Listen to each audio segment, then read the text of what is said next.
If you like the story, you can support the author on Patreon. Link is in the description. Chapter 21. Only you get to have a sister? After entering the tent, Marcin first drove everyone inside out, then stepped out himself. He stood right outside the main tent, tactfully leaving the space to Logan and the two sisters. He stayed outside like security, refusing to let anyone in, especially that tall, long-legged enforcer who looked thoroughly annoyed. "I said let me go. Let go, I'm not going in," Caitlin shouted. From a distance, Marcin watched the scene. He lifted a hand slightly, and the people restraining Caitlin released her. Caitlin rubbed her wrist, glanced around, then obediently found a spot to sit down. At this moment, her weapon was in their hands, and she was surrounded by guards watching her. She wasn't stupid, she wasn't about to do something reckless. Even though she was furious, Caitlin couldn't find any way to resist right now. So she stayed put alone, quietly waiting for Six to come out. And inside the tent, Six was staring at Jinx, who was sitting beside Logan. Six's expression was complicated, but she didn't say anything. She couldn't help thinking, if this were the past, Powder would be sitting beside her. But everything had changed. And Isha also caught Six's attention because the girl was sitting obediently next to Jinx. Every so often, she would look up to check Jinx's expression. And when Six saw the way that child looked at Jinx, her chest suddenly tightened, a stabbing squeeze blooming in her heart. Six knew that look. Because Powder used to look at her that way. No one else existed in her eyes, like as long as Six was there, that was enough. Six was her whole world. And now? Six found Powder's gaze unbearably unfamiliar. "Tell me," Jinx said, staring at Six with intense focus. But if you looked closely, you'd notice her beautiful blue pupils were slightly unfocused. "How'd you end up hanging out with an enforcer?" Because she was forcing herself to control her emotions, forcing herself not to listen to the shrill noise in her head, forcing herself to stay focused. Jinx refused to look at the colored lines that vaguely outlined human shapes around Six, refused to look at those flickering images. But even if she didn't look, the voices still swayed through her mind. So she lifted a hand and knocked hard on her own head, but after just one knock, Logan caught her wrist and stopped her. Jinx tilted her head and looked at Logan. "It's okay," Logan told her. Jinx looked at him, blinked, and her pupils regained their brightness. She nodded. Then she turned back to Six. "Fine. I'll explain right now." Six took a deep breath, then told her everything: how she met Caitlin, how Caitlin told her about the smuggling-related bombing in Piltover, and how they found monkey graffiti at the scene. Because of that, she worked with Caitlin and got the chance to be released. Other than that, she truly didn't know anything. "I'm someone who was locked in prison," Six said seriously. "How am I supposed to know what's happening outside?" But Jinx didn't believe her. Because how could there be that many coincidences? Over these past years, she hadn't exactly stopped causing trouble for Piltover. This time the commotion was bigger than usual, sure, but why did it just so happen to get Six out? "She's telling the truth," Logan said from the side. Six shot Logan a grateful look. Then she looked back at Jinx and said, "Your turn, Powder. Are you really working for Silco now?" The moment she asked it, the question stabbed at the thing that had been lodged in her heart ever since she returned to Zaun. How could she not care about it? Silco was the one who killed Vander, and now her little sister was working for him. Six hadn't planned to dig into it too hard. Like she'd said, no matter what Powder had done, Six could always tell herself Powder did it to survive. As long as she could see Powder again, as long as she could be with her, that was enough. But could she really pretend she knew nothing, like a coward hiding in its shell, acting like none of it happened? No. That was never her.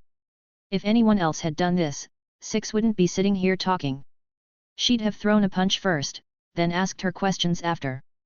But because it was Powder, Six sat down and talked. And she asked. After hearing Six, Jinx leaned forward and yelled at her. "Ha! Yeah, I'm working for Silco. So what? My dear sister, did I disappoint you? I told you, Powder, no matter what you've done, I can understand you." "Yeah, you understand me." "Ha! Sure you do." Jinx folded her arms and rolled her eyes. "If you hadn't brought an enforcer with you, I might have believed you. I already told you, Powder. Caitlin and I are just partners. Without her help, I wouldn't have been able to see you at all." Six's irritation was bleeding through. Listening to the sisters, Logan couldn't help finding it funny and also a little helpless. But it was obvious Jinx was slowly calming down. Because now, even though she kept going on about Caitlyn, she didn't have that twitchy, unstable look anymore. And the reason she kept bringing Caitlyn up was just because, jealousy? Jinx was jealous of Caitlyn, jealous that the first person at Six's side when she got out wasn't her. And honestly, watching Jinx and Six bicker, Logan found it pretty entertaining. In Zaun and Piltover, when Jinx and Six met, it usually lasted less than a few minutes before something exploded into chaos and cut their conversation short. But right now, even if the atmosphere was awkward, they were actually talking. Logan suddenly felt weirdly satisfied. Yet. Let's see who dares interrupt them now. Help? If Mom and Dad found out you made friends with an enforcer, oh my god, I don't even want to imagine what they'd think. Jinx spread her hands, dripping with sarcasm. And you? Six snapped back instinctively. If Mom and Dad found out you turned into a... But when she met Jinx's eyes, Six froze. The rest of the sentence died in her throat. She slumped, head dropping. She looked like someone who'd lost the fight the moment it started. Then she lifted her head again and forced herself to change the subject. Her gaze fell on Isha, sitting beside Jinx's leg. Who is she? Jinx glanced at Isha, reached out, and patted her head. What? Only you get to have a little sister? I can't have one too. The moment she said it, Isha happily wrapped her arms around Jinx's leg, pressed her face against Jinx's thigh, and rubbed against her, making a couple of soft sounds. After getting smacked down again, Six said painfully, "You never used to fight me like this, Powder. What happened? What is this? Can we go back to how it was?" Jinx opened her mouth, looked at Six and then fell silent. Sadness and pain rose across Six's face. And then she heard Jinx's voice. It was quiet, but in the stillness of the tent, it was crystal clear. "I don't know," Jinx said. Six's head snapped up, her eyes locking onto Jinx. She said, "I don't know." "Not we can't." In an instant, Six's eyes lit up a little brighter. Chapter 22, Back into Spirit Blossom, EC. Early in the morning, at the Spirit Blossom gang hideout, Logan grabbed a cup with a little water in it and his toothbrush, then stepped outside the tent. The moment he came out, he happened to see Six crouched in a corner. After thinking for a second, Logan walked over and stopped beside her. He put the toothbrush already dabbed with toothpaste into his mouth and spoke around it. "Six, how'd you sleep last night?" Six turned around. Seeing it was Logan, she spat out the foam first, then nodded. "It was all right. A lot better than prison." "Did Powder talk to you?" Logan asked again. Six heard that and ran a hand through her pink hair. "No. She came out of your tent early this morning, then took that little girl and disappeared. No idea where they went. Her name's Isha. She's a really cute kid," Logan said immediately. Six took a mouthful of water, swished it around with a loud gurgle, spat it out, then wiped the corner of her mouth and looked at Logan. "Logan, you know that's not what I'm asking. We grew up together, so I'm not going to dance around it. What's going on with you and Powder? You sleeping together? Don't talk nonsense."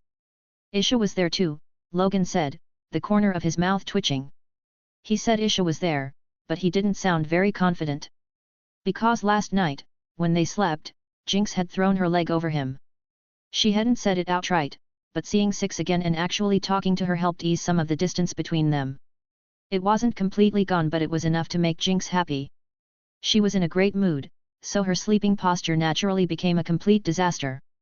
When she felt safe, she slept like she was about to start shadowboxing in her dreams. And explaining this was complicated as hell. Yet, Jinx and he really had slept in the same place, and not just once or twice, but the problem was that Logan hadn't done anything. They'd literally just slept. That was it. But if he said that to Six, would she believe him? "Oh, me and your sister just sleep together, don't overthink it, we just slept, we didn't do anything." Six would be weird not to throw a punch right then.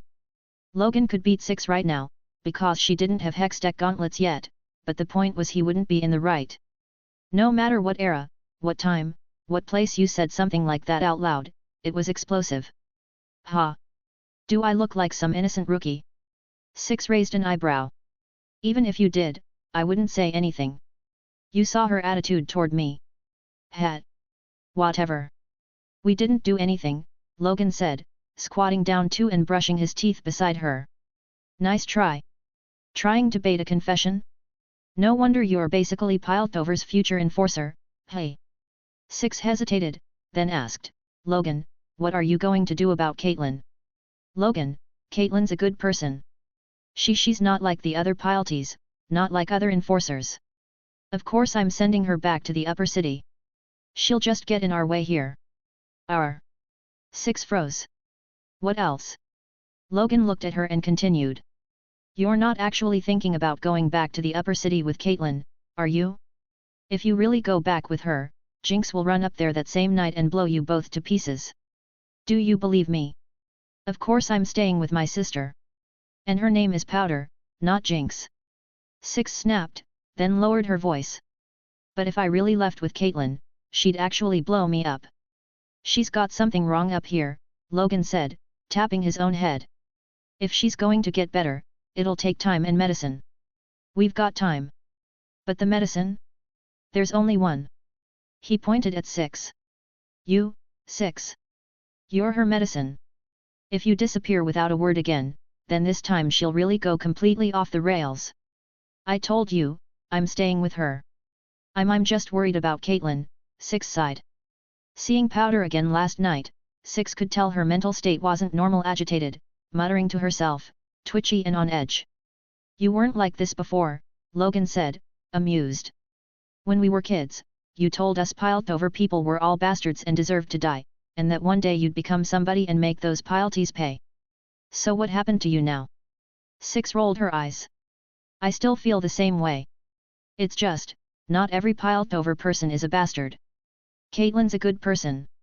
Good people shouldn't get pushed around. Relax. I'm not going to do anything to her. She's House Kiraman's young lady. If anything happens to her, even Silco won't be able to carry that. Kiraman. Six jolted.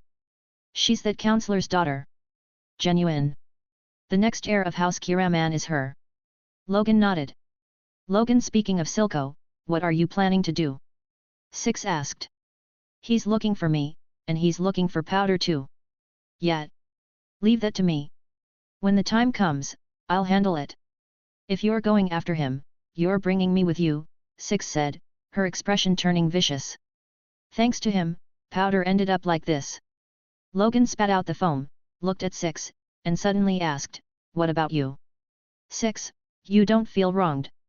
He paused, then corrected himself. I mean, you've suffered these years too. You didn't have it any easier than Powder. Logan didn't actually care whether she was Jinx or Powder. What he cared about was her, who she was. But in front of Six, he still used Powder, just to keep Six from correcting him every 2 seconds. Six stared blankly for a moment, then her eyes reddened. But she gave him a breezy smile, like it didn't matter. What suffering? Prison just had bad food and bad sleep. It's nothing. She shrugged. Besides, I'm the older sister. Logan smiled, reached out, and patted her shoulder.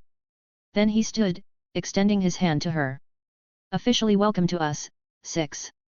Six reached out and shook his hand. Logan tightened his grip and hauled her up.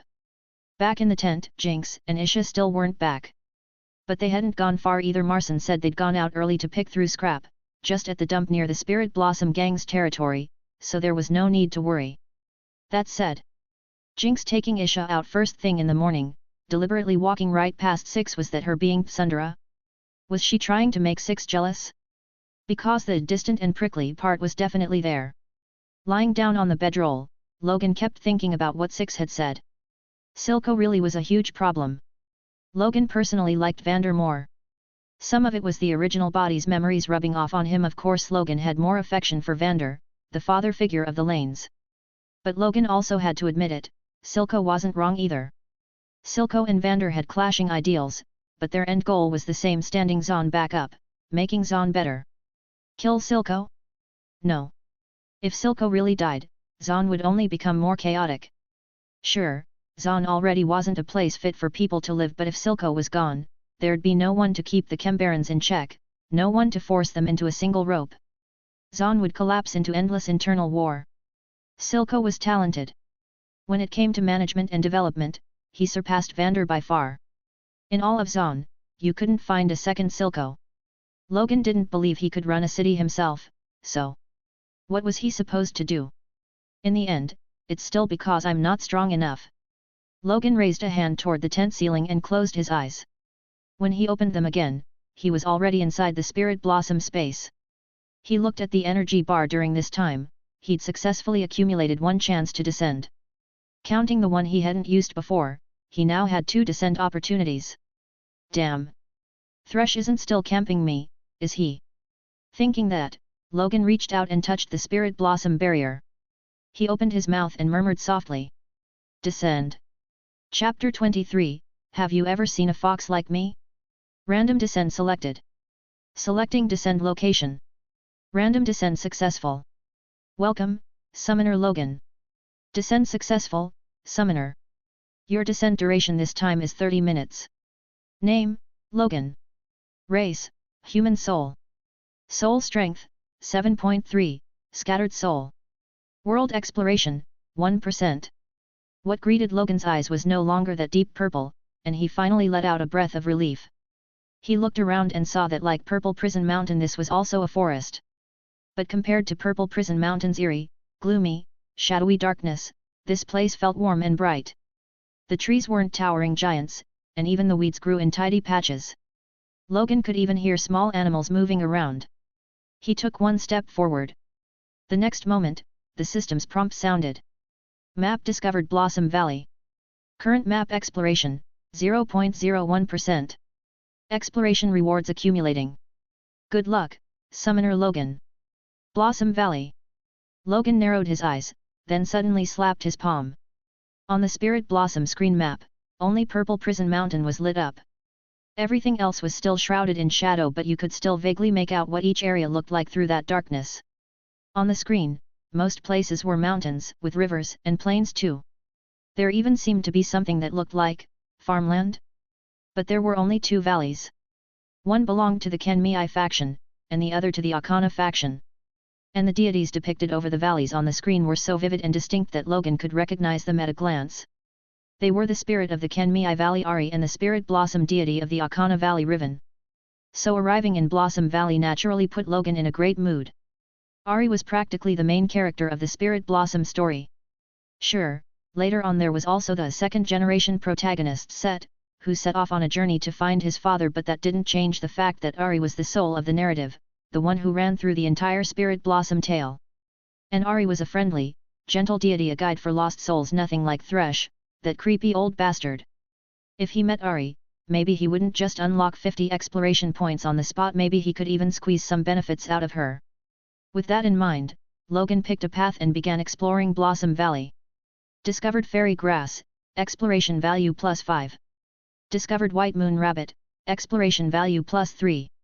Discovered giant spirit deer. Discovered autumn moon grove, exploration value accumulating. Wandering through Blossom Valley, Logan felt himself relax.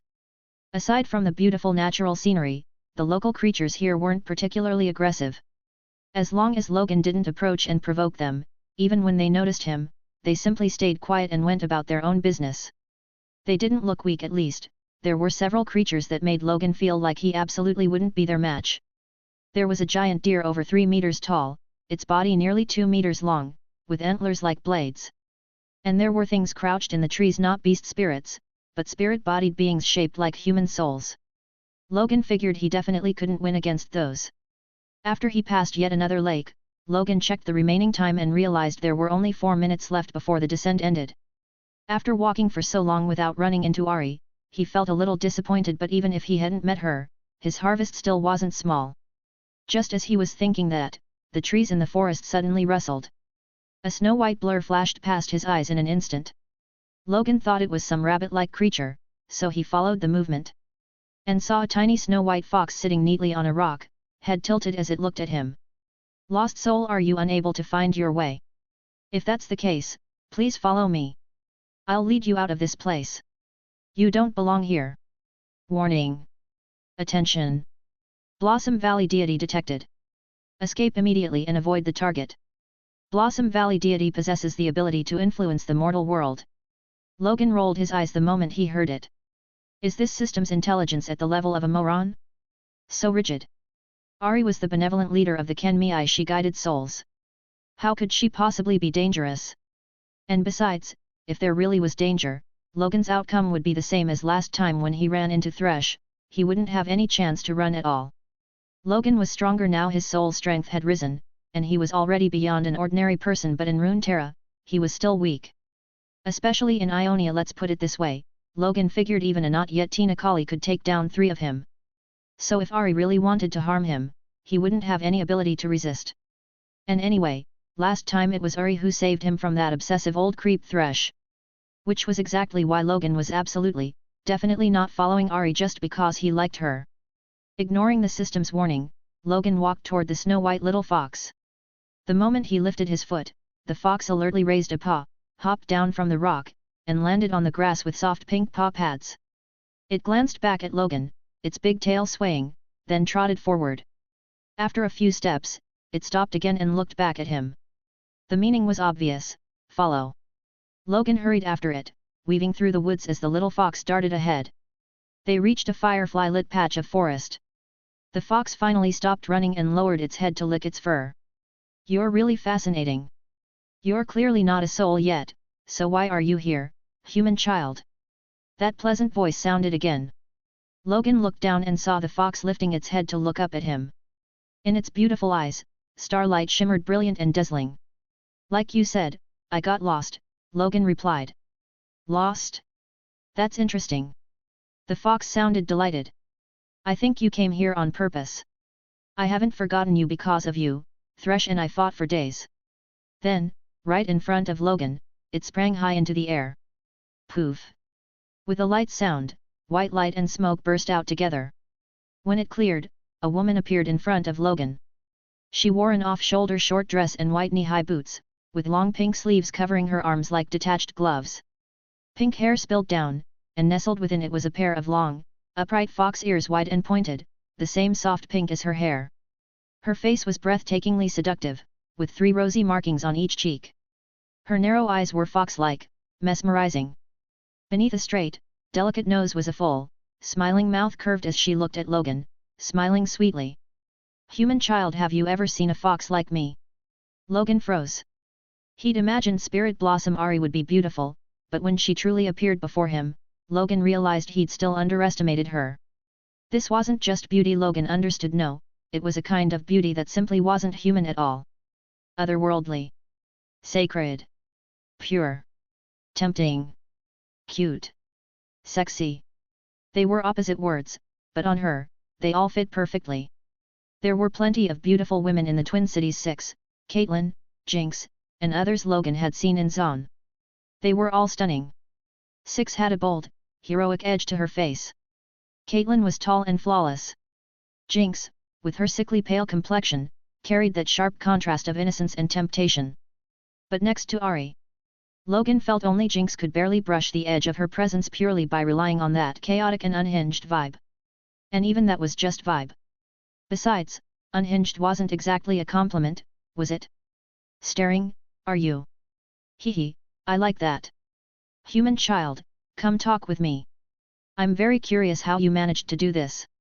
Ari's favorability +1. Chapter 24, We Made a Promise, EC. Ari raised her hand, and a firefly drifted down to perch on her curved fingertip. She narrowed her eyes slightly and smiled. Child, do you see this tiny firefly on my fingertip? It isn't a true soul, it's a fragment that naturally split off after a powerful soul dispersed. Each one carries memories from some existence's life. They're the final proof that they once walked through the material realm, even if the living can't see them, and don't even know this is how it works. When living beings in the material realm die, the force of nature strikes the crack between the two worlds. Through that fissure, their souls are carried here. After a period of nurturing, they form spirit bodies. But newly formed spirit bodies can't fully reclaim their consciousness yet. They forget who they are, and they forget what they were meant to do. And if they're left to wander lost in this world for too long, they'll slowly be stained by the resentment here, and they'll become Arcana. Of course, I'm not insulting the Arcana, she added quickly, smiling. Don't misunderstand. Getting a second life, clinging too tightly to obsession, it's not a good thing. Ari lifted her hand higher and pursed her lips, blowing the firefly away. Her rosy sleeves fluttered in the breeze as she continued, still smiling sweetly. As for me, my name is Ari.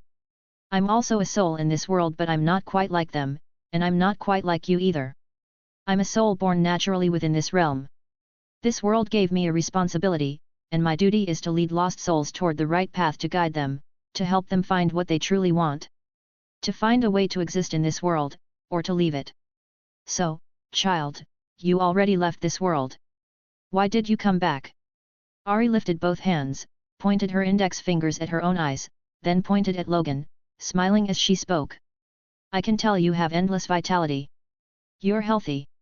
You don't belong here. You came here by your own will, didn't you? Her voice was truly that of a mature, confident woman, soft, warm, and gentle. Paired with that constant smiling expression, her sense of approachability was almost overwhelming. Logan really did have a good impression of Ari. Back when he played League, she was one of his favorite champions. Every time someone talked trash about Ari tickling people to death, Logan would jump in and argue on her behalf. But even so, Logan stayed wary. He was afraid that if he said the wrong thing, he'd draw Ari's attention in the wrong way. Yet looking at her expression, he blurted out without thinking. I came here to get stronger. The moment the words left his mouth, Logan's expression turned awkward. It's not like he got hit by Ari's charm or anything. So why couldn't he keep his mouth under control? What Logan didn't know was that this was part of Ari's power. As the spirit who saves and guides this realm, Ari's affinity was naturally maxed out. Anyone who saw her would feel goodwill toward her, even deities aligned with the Arcana. That was also why, even though her domain was Blossom Valley, she could move freely anywhere within the Spirit Blossom realm. Ooh! Ari drew out the sound, one hand on her hip. Her long, beautiful legs extended beneath her short skirt as she stepped forward.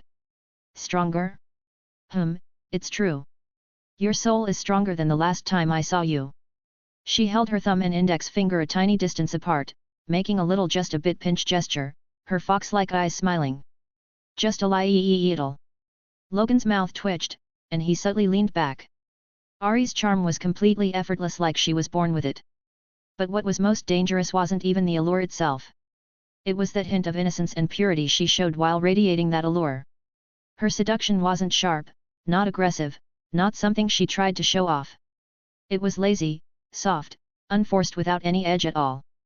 And that kind was lethal. Because it hit men right where it hurt. You don't need to be afraid of me, Ari said gently. I don't care about your secrets, and I won't stop you from getting stronger here so long as you don't harm the souls here, and so long as you don't lose yourself. Ari stretched languidly, then lowered her body and turned back into a little fox. She scratched her neck with a hind leg, then looked up at Logan. But you need to be careful. If Thresh or Cassiopeia discover you, they won't be as easy to talk to as I am. Your soul is truly fascinating, it's delightful. Logan nodded, committing her warning to memory. Then he checked the time. He only had 30 seconds left in the Spirit Blossom realm. Hey? Why is your soul starting to scatter? Ari noticed it too. Just like Thresh had, she immediately sensed Logan's abnormality. Her fluffy white tail held high, she circled him elegantly. Her small, sharp face came close, and her dark little nose even sniffed him twice. You're leaving, aren't you? Wow, you can come and go from this world whenever you want. Something like that is beyond even me. You really are fascinating. Hey, child, you still haven't told me your name. My name is Logan. I'm from Zaun. Zaun. Ari tilted her head. Where is that? A city across the sea from Ionia. You're not Ionian. Ari sounded genuinely surprised. Spirit Blossom and Ionia were closely linked because of Ionia's unique spirit magic and the way that land overflowed with it. This spiritual realm could connect to Runeterra at all. And because of that, even though Ari was a powerful deity, she was also, in some ways, sheltered, someone who didn't know much about the outside world. I'm not. That's so interesting. Ari said softly. If I could, I'd like to go outside and see it too. Logan's eyebrows lifted. He spoke quickly. Then if there's a chance, I'll take you out there. Me? Ari blinked, then shook her head. She didn't laugh at Logan for being out of his depth, her voice only turned gentler. Thank you for the thought. But this world won't allow me to leave. It still needs me. That might not be true forever, Logan said with a grin. He remembered clearly, in the main character favorability system, once a bond reached life and death levels at 1200 favorability you could request combat assistance from that character. Which meant something like a summon. If that was really how it worked, Logan might actually be able to bring Ari to Zaun one day. And if he pulled that off, wouldn't he basically become the king of the Twin Cities on the spot? Ari was a genuine, extremely powerful demigod.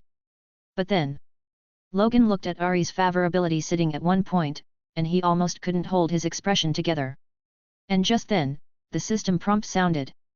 Ari's favorability toward you +1. Then it's a promise. Ari didn't argue anymore. She lifted a paw and pressed it against Logan's pant leg. Another point. My time's up, Ari. See you next time. With the final 3 seconds ticking down, Logan looked at her and said it. This descent has ended. Calculating exploration value. Accumulated rewards incoming. Settling this descent's rewards. Settlement as follows. Chapter 25, Blue Smoke. Descent ended. Processing this descent's settlement. Settlement as follows. Discovered Blossom Valley life forms, gained exploration value 16. Discovered Special Blossom Valley location, Autumn Moon Grove, gained exploration value +6. Discovered Blossom Valley Wonder, gained exploration value +3. Discovered Blossom Valley Deity, activated this character panel, gained exploration value reward 50. Exploration settlement in progress. This exploration rewards obtained. 1. Soul Strength +3.1. 2. Special Character Favorability +2, unlock this character's personal information. 3. The special character shared her insights with you. Obtain special item contract of the Nine-Tailed Spirit. Congratulations, Summoner. The exploration value was high, but his soul strength only went up by 3.1. Logan didn't find that strange. Last time he'd already realized exploration value and soul strength weren't a simple one-to-one add. Still. Ari's personal info, and the contract of the Nine-Tailed Spirit? Logan checked his panel first. Name, Logan. Race, Human Soul. Soul Strength, 10.4, Scattered Soul. World Exploration, 1.5%. Current item, Contract of the Nine-Tailed Spirit. He looked at the item slot. There was a stone stamped with a fox paw print. He took it out and read its details. Contract of the Nine-Tailed Spirit, bound. Quality, red, mythic. Required level, none. Effect, charisma increased, affinity increased. Description, a powerful deity took interest in you and left a mark upon you. But is being noticed by a deity truly a good thing? Charisma, affinity. Logan turned the stone over in his fingers, then chose to use it. The description warned that being noticed by a deity might not be a good thing, but for Logan, he needed power. He wanted Zaun to change, and strength was non-negotiable. Spirit Blossom was what he relied on. And besides, being marked by Ari was still better than being marked by Thresh, right? Logan could only feel relieved now. Seriously, thank God Ari had shown up back then. If Thresh had left a mark on him, would he even be able to return to Spirit Blossom? That creepy old bastard. He opened the character panel and looked.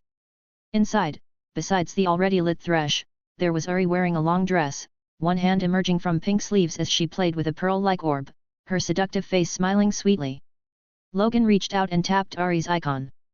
Her profile opened. Blossom Valley Ari. Soul Strength. Personality, gentle, kind, cheerful, intensely curious about the world. Likes, hearing stories she's never heard, seeing souls she's never seen. Stage, encounter. Status, guiding a newly transformed soul onto the right path. Different. Her soul strength still didn't display, but 2 new fields appeared: personality and likes. Was the system basically telling Logan how to raise Ari's favorability? She liked listening to stories. Logan started wondering if he could bring things from the outside world into Spirit Blossom.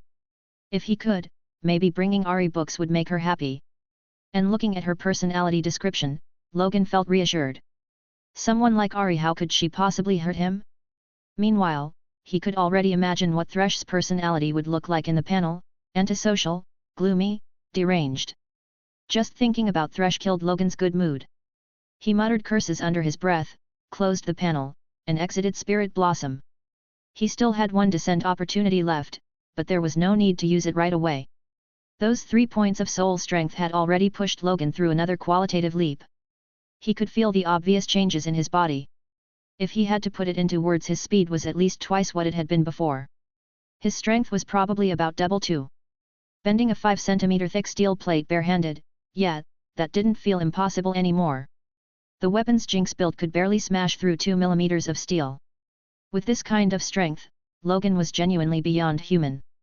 He wouldn't exactly be able to stroll through both cities like he owned them, but if it were just him alone, then yeah, if Logan wanted to do something, there probably wasn't anyone who could stop him. If there was someone. Maybe Camille. And maybe that Zaunite deity no one had seen, never heard from, only ever appearing in murals? With those thoughts in mind, Logan woke in the material realm. As he sat up, he twitched his ear. He could hear voices outside. Once soul strength passed 10, his senses had sharpened with it. Even inside the tent, he could clearly hear what was happening out there. That's Powder. We've gotta get over there. Go get Logan. 6, calm down. I'll go get the boss. Marcin didn't even finish his sentence before he froze, staring blankly at Logan, who had suddenly appeared in front of him. He jumped. Holy boss, when did you get here? Just now. What happened? Logan looked at 6. 6 was just as confused. She'd personally watched Logan go into the tent 20 meters away. While she was talking to Marcin, she'd even pointed at that tent. So why was Logan here now? What the hell? But she didn't have time to dig into it. She looked toward the distant blue smoke rising in broad daylight and said urgently, "That's Powder. That has to be Powder. That's the flare signal I gave her. We need to go find her right now." 6's face was tight with panic. Yesterday she'd still been arguing with Jinx, but now that something might have happened to her, 6 was the one who couldn't sit still for even a second. Logan lifted his head and saw it: blue smoke, thin and intermittent, rising from somewhere not too close to the Spirit Blossom gang's base. Marcin! Didn't I tell you to send people to protect Jinx? Logan's voice turned cold. Boss, the 2 we sent, Light and Marvin's, lost her. She took Isha and shook them off, Marcin explained. Logan didn't scold Marcin any further. Because, it was Jinx. If she could behave and stay put, the Twin Cities wouldn't have half its problems. Staying quiet just wasn't her. Fine. I get it. Wake everyone up. Grab weapons. I'm going now. Wait, take me with you. 6 reached out and grabbed Logan. Logan hesitated, then wrapped an arm around 6. I'm fast. You'd better brace yourself. 6 instinctively wanted to argue, but she remembered Logan appearing out of nowhere just now. She nodded hard. I'm Reed Wah. A blur flashed. Marcin shut his eyes and started coughing. When he opened them again, he stared stupidly at the figures already dozens of meters away, shadows sprinting across rooftops. His mouth fell open. What the hell? He knew Logan was strong, but was that still human? And that weird Chemtech Tincan that wiped out the blinding gang back then, could it even move at half of Logan's speed? Marcin's body started trembling, excitement surging up his spine. Following someone like that? The future was bright as hell. Chapter 26, Good morning, EC. On the narrow path climbing up toward the entresol, Jinx kept one hand on Isha and the other on a signal flare. The old model flare had only sputtered for a moment before dying out, and Jinx shook it hard. Pft pft. 2 weak bursts of smoke coughed out. Jinx frowned, pissed, and whipped the flare away. I've been treasuring this thing for years. And it's just a piece of junk. Isha looked up at the fuming Jinx, then shrank her neck instinctively and turned to the crowd blocking the way ahead. They were holding weapons.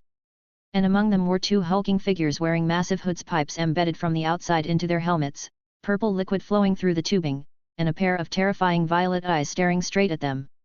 Isha felt her fear spike.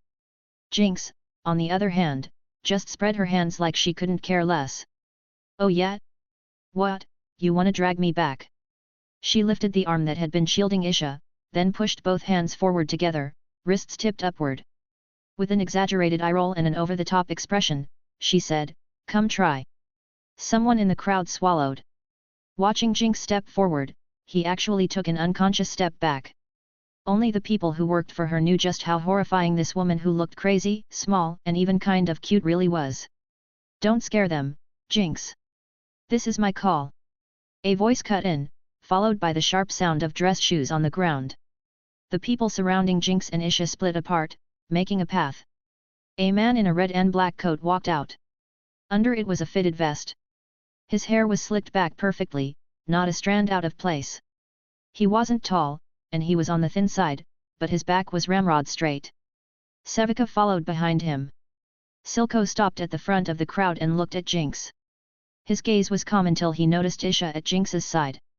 He visibly froze for a second or two, then lifted his eyes from Isha and met Jinx's stare. Come back with me, Jinx, Silco said in a low voice. You've played long enough. This is the first time you've been away from me this long. Jinx saw him and pulled her hands back. Her momentum seemed to falter a little, but she still craned her neck forward as she snapped, Go back? In your dreams. You lied to me, you know that? You lied to me. I didn't lie to you. Silco shook his head. I would never lie to you, Jinx. The one who lied to us was Marcus. I'll make him pay. Us. Jinx scoffed. Who the hell is us?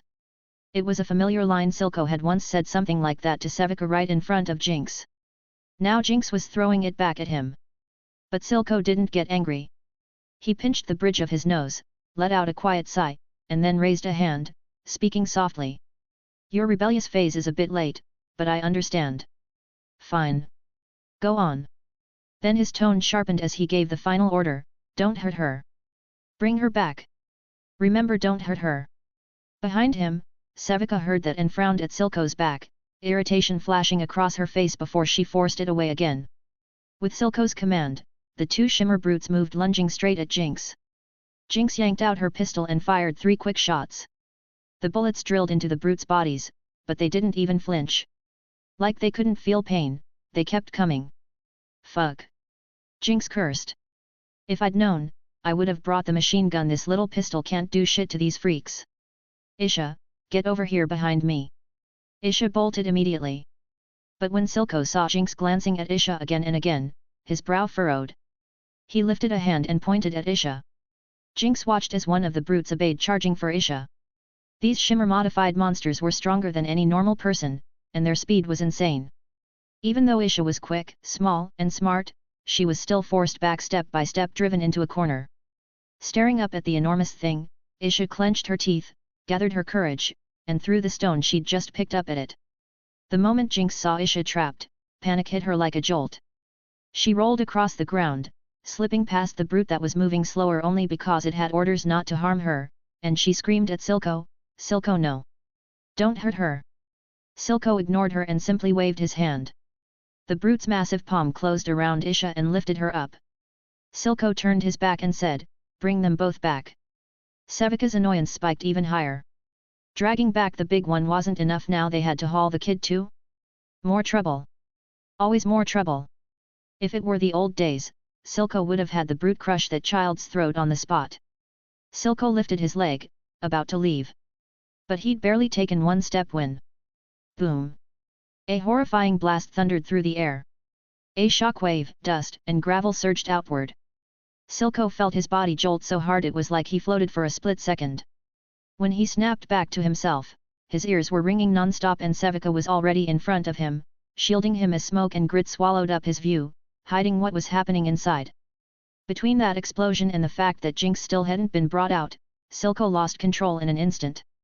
He shoved Sevika aside with both hands, not the elegant, cool Silco from moments ago, but a man stumbling forward in panic as he charged into the smoke, shouting hoarsely, No, no, no. Don't fucking do this. Jinx. Jinx. Can you hear me?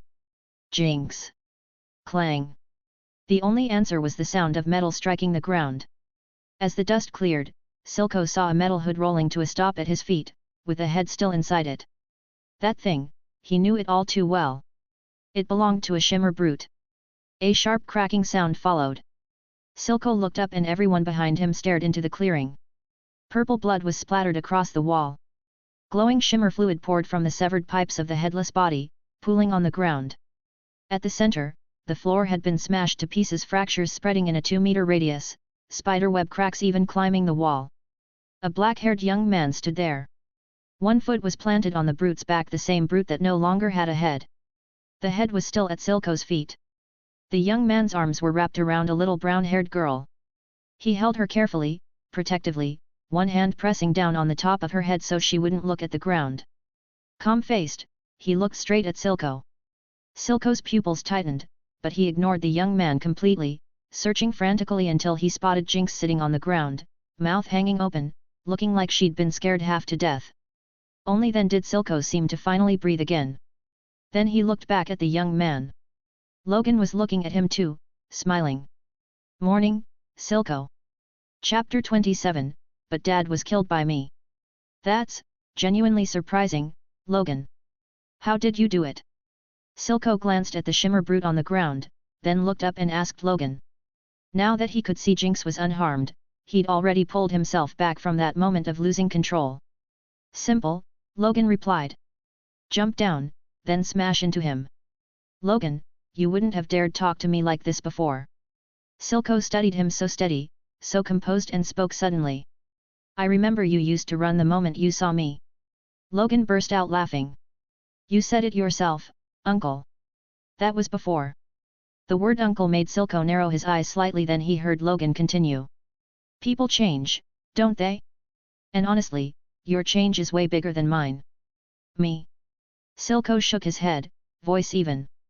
I haven't changed. You're the ones who changed, especially you.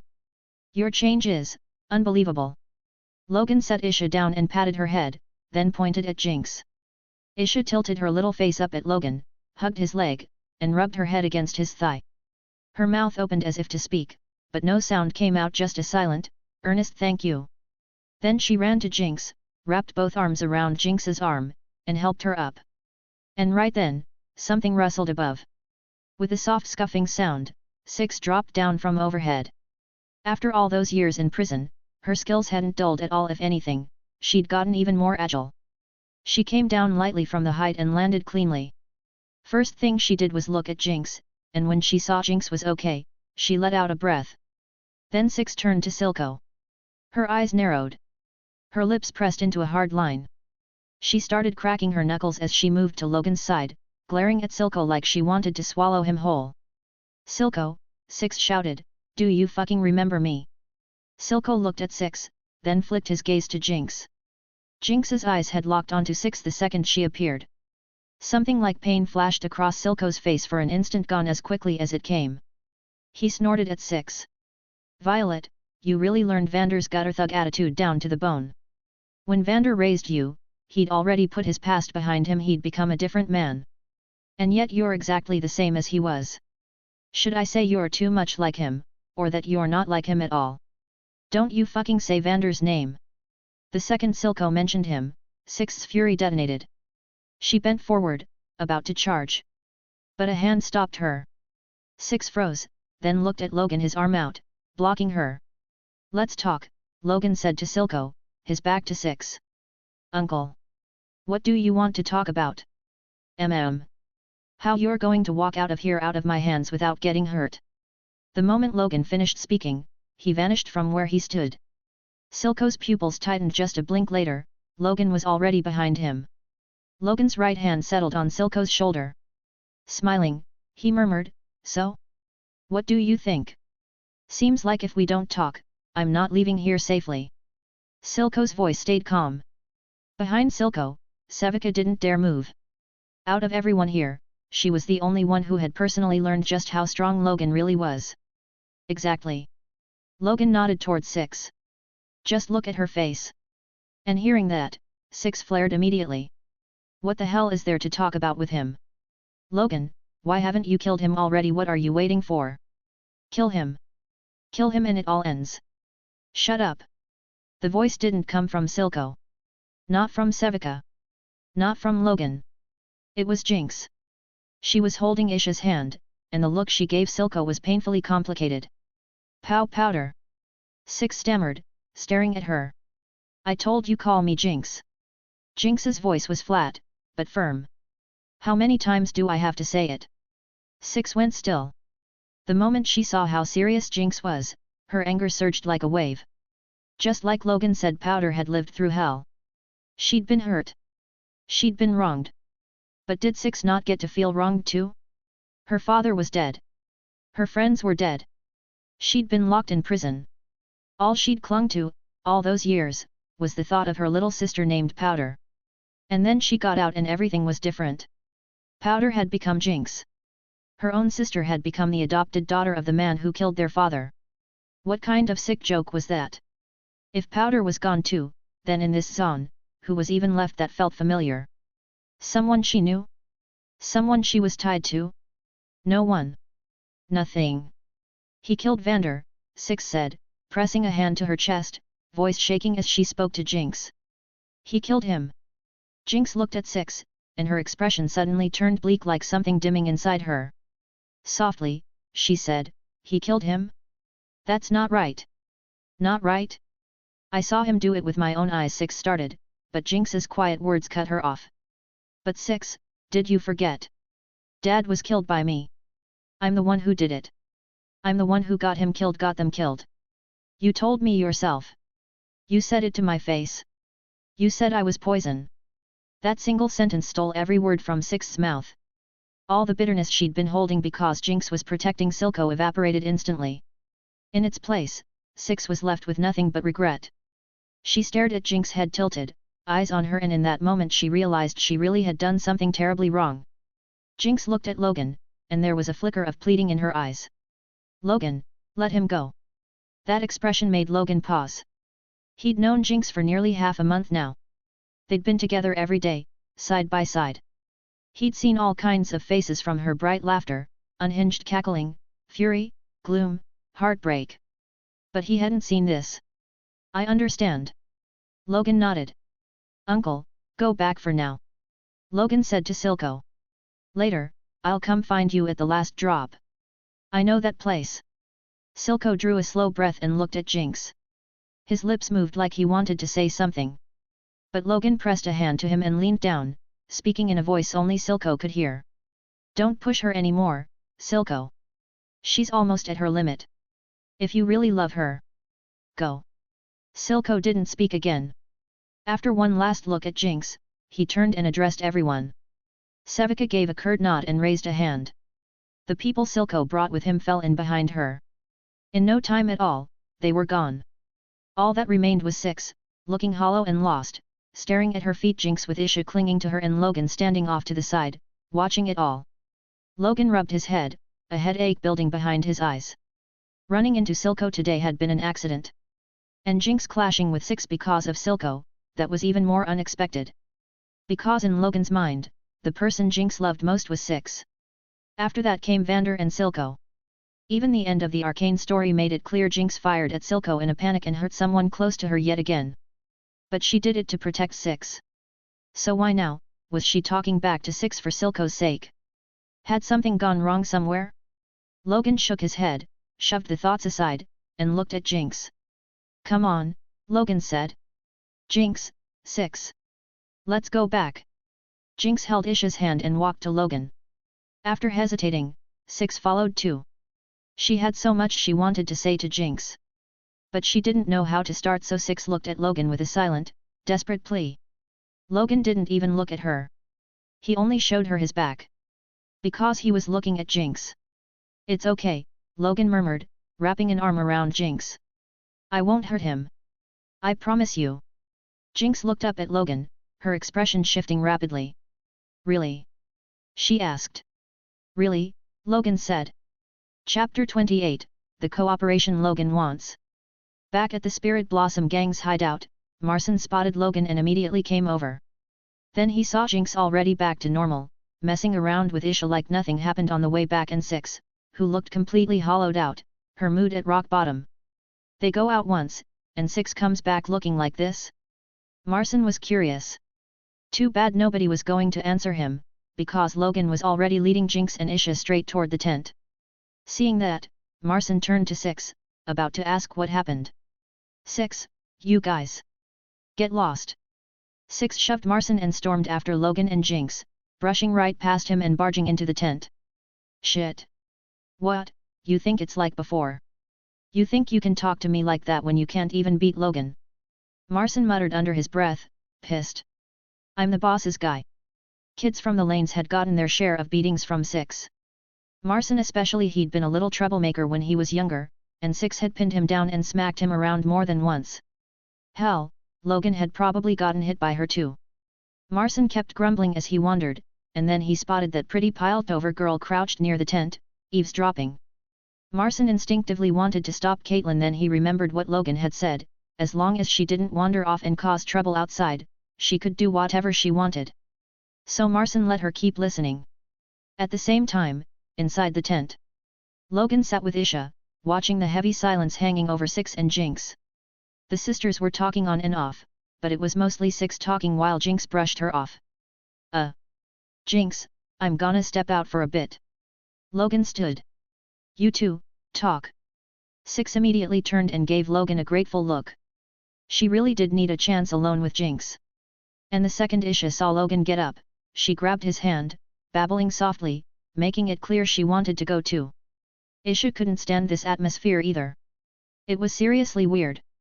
Her sister obviously liked that red-haired woman so much, so why was she acting like this? From what Isha knew of her sister, if some random person clung to her and annoyed her like this, Jinx would have shot them ages ago. She wouldn't sit there obediently, letting them talk. Which basically meant, she liked her. She cared. So if she liked her and cared, why wouldn't she show it? Little Isha couldn't understand it, so she summed it up in the smartest way she could. Adults were like this. Complicated. Annoying. Logan looked at Isha and smiled. He was really starting to like this little tag-along Jinx had brought home. Holding Isha's hand, Logan stepped out of the tent and immediately saw Caitlin crouched there with her hips stuck out, blatantly listening in. Ahem. Logan cleared his throat. Caitlin snapped her head around. A flush rose on her face, and her eyes were full of embarrassment. She patted her knees as she stood and looked at Logan. You saw Silco just now. Enforcer, Logan said. Were you eavesdropping on our conversation? I just happened to be walking by. Caitlin looked like she wasn't the best liar as she delivered an extremely unconvincing excuse. Isha pouted and looked away from the cop. People Jinx hated, she hated too. See, this was exactly how Isha knew her sister liked the red-haired woman. Because if the person inside annoying her right now was this enforcer, Isha would already be finding a sheet to cover the body. Alright. Logan didn't bother calling her out. Go back to wandering around. I still have things to do. In a few days I'll have someone take you back to topside. For now, stay here. Since Logan wasn't exposing her, Caitlin nodded hard, then lifted a stiff hand and wiggled her fingers like she was trying to wave. Logan smiled, then turned and walked away from Caitlin. Isha followed right after him. Looking down at her, Logan asked, "You're coming with me?" Isha was fiddling with a toy. She didn't even lift her head, just reached her hand out to him. Logan got the message. He took her hand and grinned. Then stay close. Where we're going is dangerous. The last drop. Silco sat at a table, drinking. He'd driven Sevika and the rest of his men outside. Staring out the window, Silco found the alcohol tasted especially bitter today. Drinking alone, Silco suddenly chuckled. He raised his glass toward the distance and murmured to himself, "Vander. I'm sorry, brother. I'll admit you were right once. Only that once. Having a daughter really doesn't let you rest." Silco poured the drink onto the floor. And right then, behind him, a voice spoke. Uncle Vander wasn't only right once. He was right a lot. Silco whirled around. When he saw who it was, he turned back toward the window and said, "How did you pull off that kind of change? Topside tech. Do I look like I've got some gadget installed in me?" Logan replied. Logan walked into Silco's room and first set little Isha down on the sofa.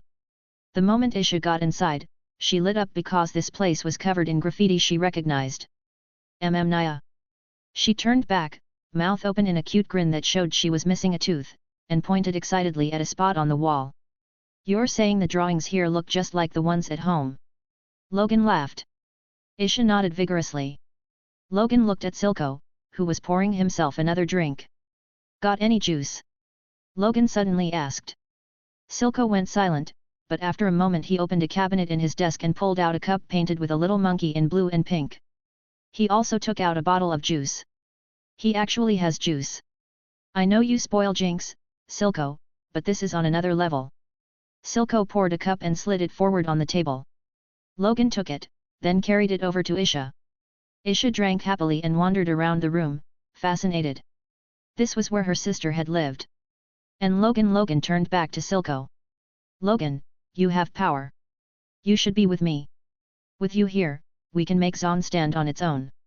Independence isn't just my dream, it was Vander's dream. No. It's every Zaunite's dream. It's my dream too, Logan said, taking the drink Silco poured for him and shaking his head.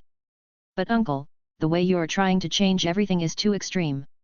And besides, I didn't come here to get recruited. I came to talk about a deal. A deal? Yeah. Uncle, I want you to stop Shimmer from spreading everywhere. Keep the Chembarons factories under control, make sure this. Silco waved, cutting Logan off. Stop Shimmer from spreading? Do you know why it's called Shimmer? Because it's the Undercity's faint little light. I'll admit Shimmer has hurt a lot of people. Silco's voice dropped. But that's their own problem. They had no self-control. They used it the wrong way. Used properly, Shimmer isn't harmful. As Zaun's godfather, the man behind it all, Silco knew exactly what things looked like in the Undercity. And what of it? He looked at Logan and continued, reform requires blood. Sacrifice is unavoidable. What did Vander and the sheriff's so-called peace treaty buy us? It bought us being penned into the Undercity. It bought Topside taking more and more, pushing their line further every time. It bought mine collapses, poisoned rivers, and air so thick you can taste it. If this is what you came to talk about, then you can leave. Silco's gaze sharpened. Or you can make your move. As he spoke, the hand he'd kept hidden under the table slowly moved, reaching for the gun strapped beneath the tabletop. Silco never put his life in someone else's hands. Even if that person was someone he knew. So from the moment Logan walked in, Silco had already been ready to strike back. But Logan simply spread his hands. Relax. I haven't even said what I came to say yet. Listen to the deal I'm offering first. Then you can decide. Silco. Chapter 29, Zaun won't become independent in your hands, it'll rise in mine, EC. Inside the room, Silco neither agreed nor disagreed.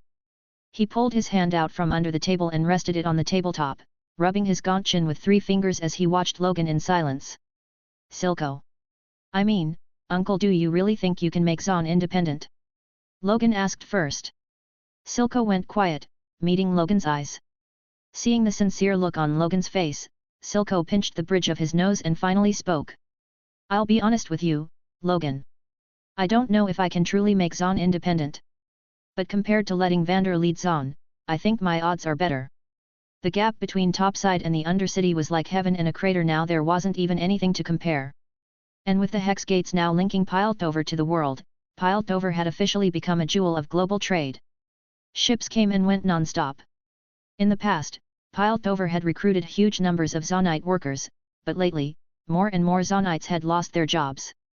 Factory owners drowning in money switched to assembly lines and replaced backbreaking labor.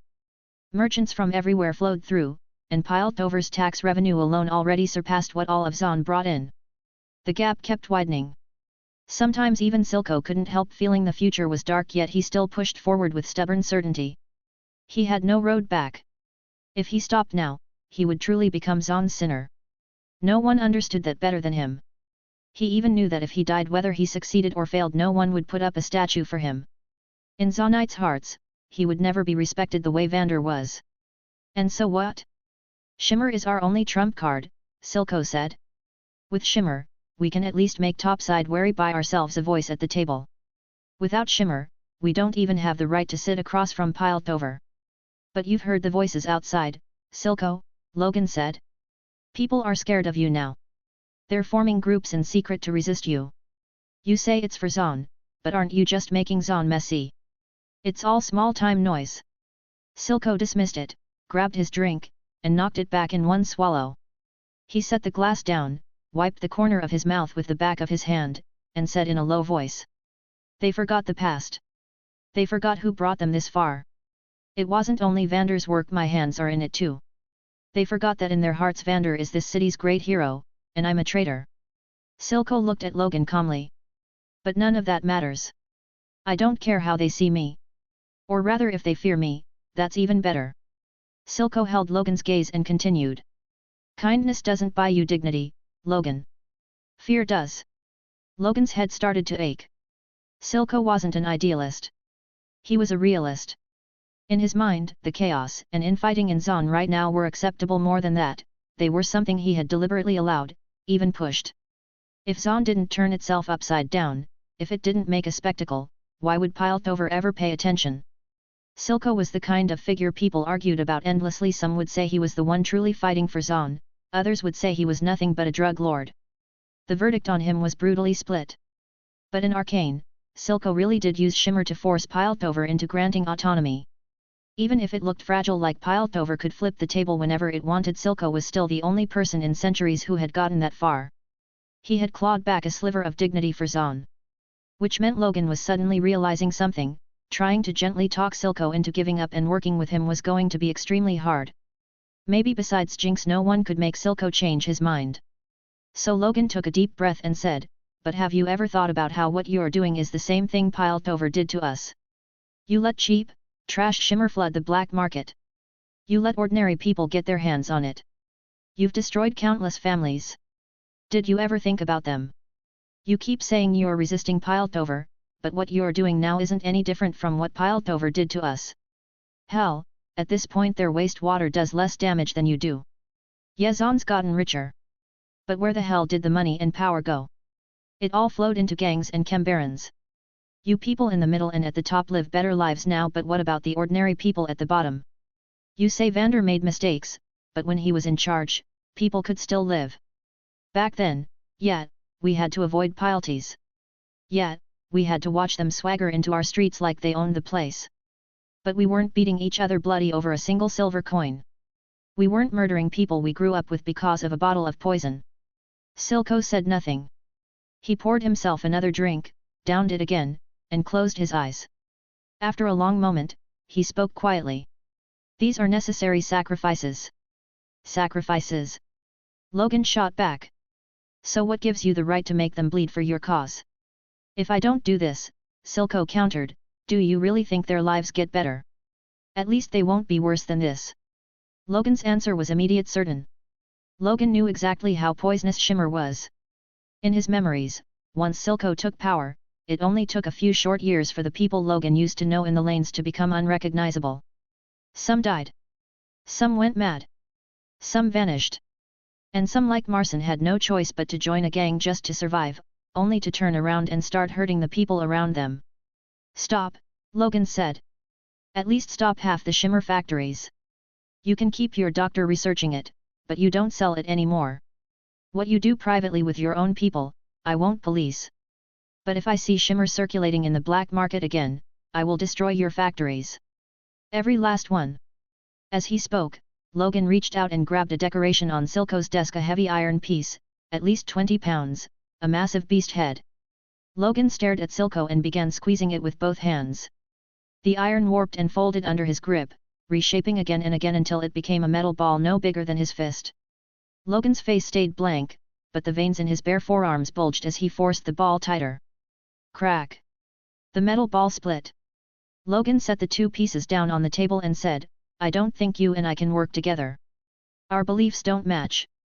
So this isn't a cooperation proposal anymore. This is a one-sided threat. Silco leaned back, staring at the two halves of metal on the desk. His mouth twitched. You could strap explosives to that thing and it might not even deform. And Logan had reshaped it with his bare hands. Then snapped it in half. That wasn't something Silco's Shimmer brutes could do. Silco drew a slow breath, and the way he looked at Logan changed. Not fear. Questions. One huge question stamped across his eyes. How? Then we're done here, Logan said. He looked at Silco, who was still staring at the broken metal, and spoke again, slow and clear. Silco. Zaun won't become independent in your hands. Zaun will rise in mine. We'll see. With Isha in tow, Logan left the last drop, A place he knew, and yet didn't. After Logan and Isha were gone, Silco stared at the broken metal, picked it up, and ran his fingers over the jagged fracture. His expression was stiff, unsettled. Fine, Silco murmured to himself. Then we'll see. Chapter 30, If you won't give it to me, I'll take it. Walking back with Isha, Logan's expression was a little stiff. Honestly, even before he went to the last drop, he'd already imagined how the conversation with Silco would end. The odds of success were basically zero. If Silco were that easy to persuade, he wouldn't be Silco. For Zaun, the man was a lunatic who'd throw away his own life without blinking. You couldn't talk therapy someone like that into surrender. It was almost funny other transmigrators ran their mouths and somehow the villain wakes up and repents. Why did it work for everyone else, but not for him? Back in the room, if Silco hadn't been wary of Logan's strength, Silco definitely would have made a move. Logan's senses were far beyond normal now. He could spot the smallest flicker of tension in someone's face. That was why he knew the moment Silco's hand kept fumbling around under the table, there was a gun down there. What else would it be? Silco just sitting there grabbing himself for fun? So in the end, Logan still forced Silco to back off with sheer strength. What Logan hadn't expected was that somewhere in the middle of all that talking, he'd almost gotten pulled in by Silco's words. Zaun's godfather actually showed him a vulnerable side? In the show, the only time Silco ever showed weakness, was when it came to Jinx. Which meant, in a way, Logan hadn't convinced Silco to cooperate. He'd almost gotten trapped himself. Zaun's godfather showing you weakness, telling you between the lines that he wants you to help him, who the hell could resist that? Silco really did have charisma. That was one of the reasons Logan hadn't killed him. There were several reasons he wouldn't. First, if Silco died, the Chem Barons would be leaderless. To seize territory and the power Silco left behind, those short-sighted bastards would tear each other apart. Zaun would collapse into total chaos. Sure, Logan could become some kind of Zaunite serial killer and cut them down one by one. Anyone who didn't submit, he'd smash. But was he going to slaughter everyone? What was the point of building Zaun then? Second, keeping Silco around, with his political instincts and iron-fisted control, would actually help Zaun's future. Logan wanted Zaun to improve. Eventually he'd have to deal with Piltover's counselors, but Logan didn't understand politics at all. He'd probably get played. In that area, Silco was useful. Third, obviously, Jinx. Her heart wasn't big. There weren't many people inside it. And she couldn't afford to lose another. A small tug on his hand brought Logan out of his thoughts. He looked down to see Isha staring up at him. It's fine. I'm not upset. Logan patted her head and smiled. Don't worry, Isha. Then something occurred to him, and he quickly added, but when we get back, I need your help with something, Isha. Isha tilted her head. Back at the Spirit Blossom Gang hideout, Logan and Isha returned on foot. When they got to the tent, nobody was inside, but before long, Jinx and Six showed up together. They entered the big tent at the same time. Jinx walked in first, Six close at her side, her expression noticeably lighter than before. Isha remembered what Logan told her. She grabbed a pen and ran straight to Jinx. The moment Jinx saw her, she happily crouched down, arms opening wide toward Isha. What are you gonna draw? Let me see. Two little cuties huddled together, and Logan moved over to Six. Makeup. Six glanced at Logan and gave a bitter little smile, shaking her head. No. She's still mad at me. But she's willing to talk to me now as long as I call her Jinx, not Powder. What does it matter? Logan said. Jinx or Powder, she's still your sister. Six pressed her lips together. She looked like she wanted to say something, then shook her head, then immediately nodded, so conflicted she didn't know what to do with herself. But she suddenly grabbed Logan's arm and asked, what did you even say to Silco? You're not taking his side too, like Powder, like Jinx, are you? The world isn't black and white, Logan said after a moment. And people aren't purely good or purely bad, Six. Maybe, Six said, staring hard at him, teeth clenched, but he killed Vander. He made Powder into this. I want revenge, Logan. Six, Logan said, shaking his head, Silco isn't the one who turned Powder into Jinx.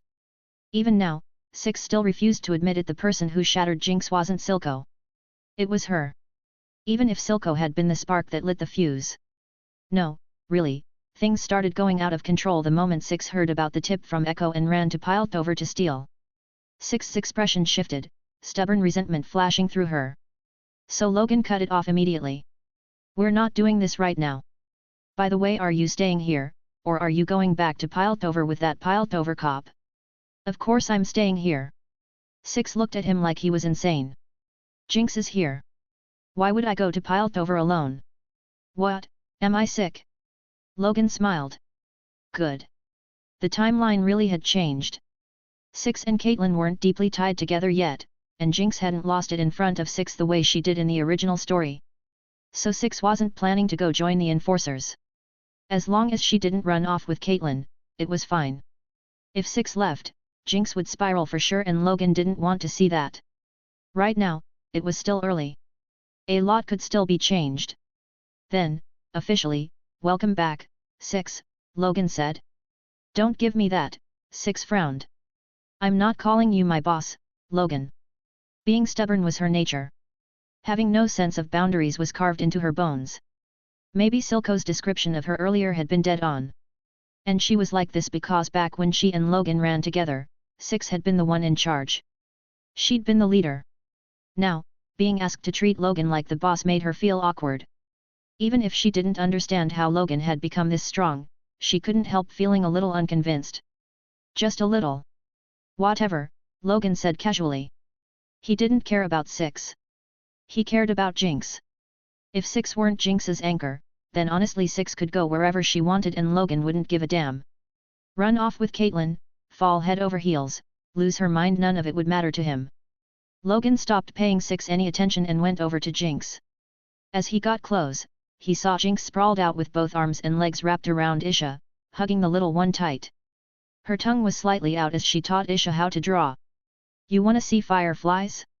No problem, I can make them. They'll even explode. What? You want to see real fireflies? Ugh, that's a pain, Isha. For real fireflies we'd have to go catch them in topside and we might not even find any. But I know a place that has fireflies, Jinx rambled on. What are you two talking about? Logan sat down behind Jinx and leaned in to look at Isha's drawing. A weird-looking firefly had appeared on the paper. Its eyes were huge. It even had fangs. And the best part, it was blue. Hearing Logan, Jinx leaned backward, her soft body sinking right into his chest. From Six's angle, it looked like Jinx holding Isha, and Logan holding Jinx. It looked exactly like a family of three. But wait. Where did that leave her? Six's chest tightened as she watched. No, Logan's spot should have been hers. Jinx tipped her head back, grinning at Logan. Isha wants to see fireflies. I'm thinking about catching a few and bringing them back. Zaun still has fireflies? Logan asked. Yeah. The firelights have them. I'll just go ask them for a few. Jinx said it like it was nothing. And if they don't give them to me, I'll take them. Logan laughed and secretly traded a glance with Isha. Little Isha flashed her teeth in a proud, smug little grin. She helped Logan. She didn't actually care about fireflies at all. She liked the toys her sister built way more. But this was what Logan wanted. So of course Isha would do it. Chapter 31, Build a community better than the firelights, a lot of chapters today. So how are we supposed to find the firelights? Inside the tent, Six hugged a blanket to her chest and spread it out on the ground. Of course she wanted to stay with Powder. She was still hoping Powder might talk to her, maybe even like when they were kids, curling up in her arms, staring at her with that look of worship while she told her stories. But Jinx didn't go near Six. She only glanced at her a few times before walking over to Logan and Isha. Their bedding was over there separate from Six's. That left Six miserable. Still, thinking her relationship with Powder had improved a little, she patted her cheeks to psych herself up, then sat properly on the cushion and watched Jinx talk with Logan. Logan noticed Six's expression and almost laughed. In the original story, Jinx was the one who went insane trying to find Six, blocking bridges, storming Piltover to grab Caitlin, the whole thing. And now? Now Six was the one clinging to Jinx like her life depended on it. Not gonna lie, Logan, firmly on Jinx's side, found it incredibly satisfying. Treat your sister like trash for a moment, and later you'll be crawling through hell to win her back. Find them? You won't. In response to Logan's question, Jinx shook her head. She popped a piece of candy into her mouth and looked at him, sitting cross-legged. Those guys are like rats. Nobody knows where they're hiding. Silco's sent people after them plenty of times, and every time it's a failure. Honestly, they should rename themselves the Wild Rats.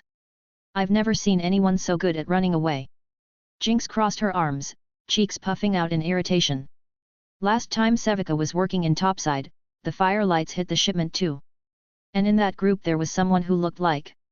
Jinx abruptly stopped talking and shifted her gaze off Logan's face, glancing at Six instead. Jinx had a habit when she spoke she'd lock onto someone's eyes and never look away. So the tiny movement of her avoiding his gaze didn't escape Logan.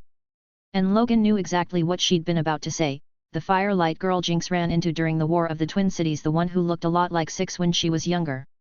Jinx looked at Six and saw her, who had been raking a hand through her hair in frustration, instantly light up the moment she noticed Jinx looking.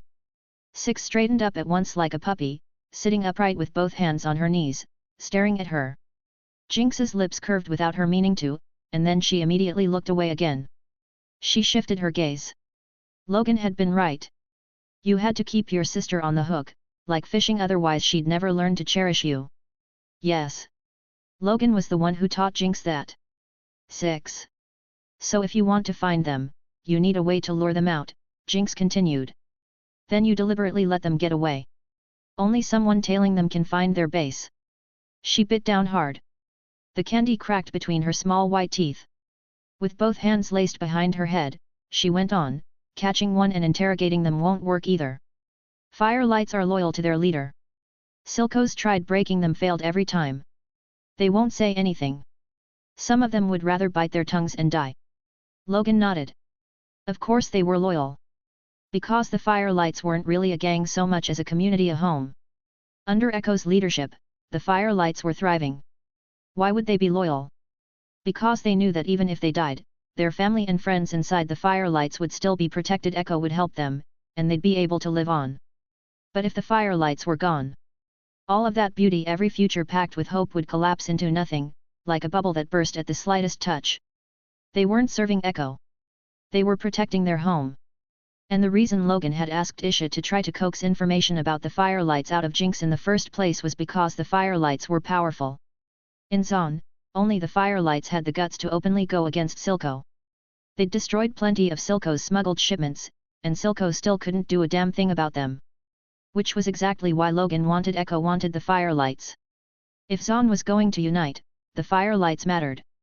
Logan lowered his head, thinking. You need my help. Jinx watched him, then braced one hand on the ground and crawled toward him like a cat, her expression serious.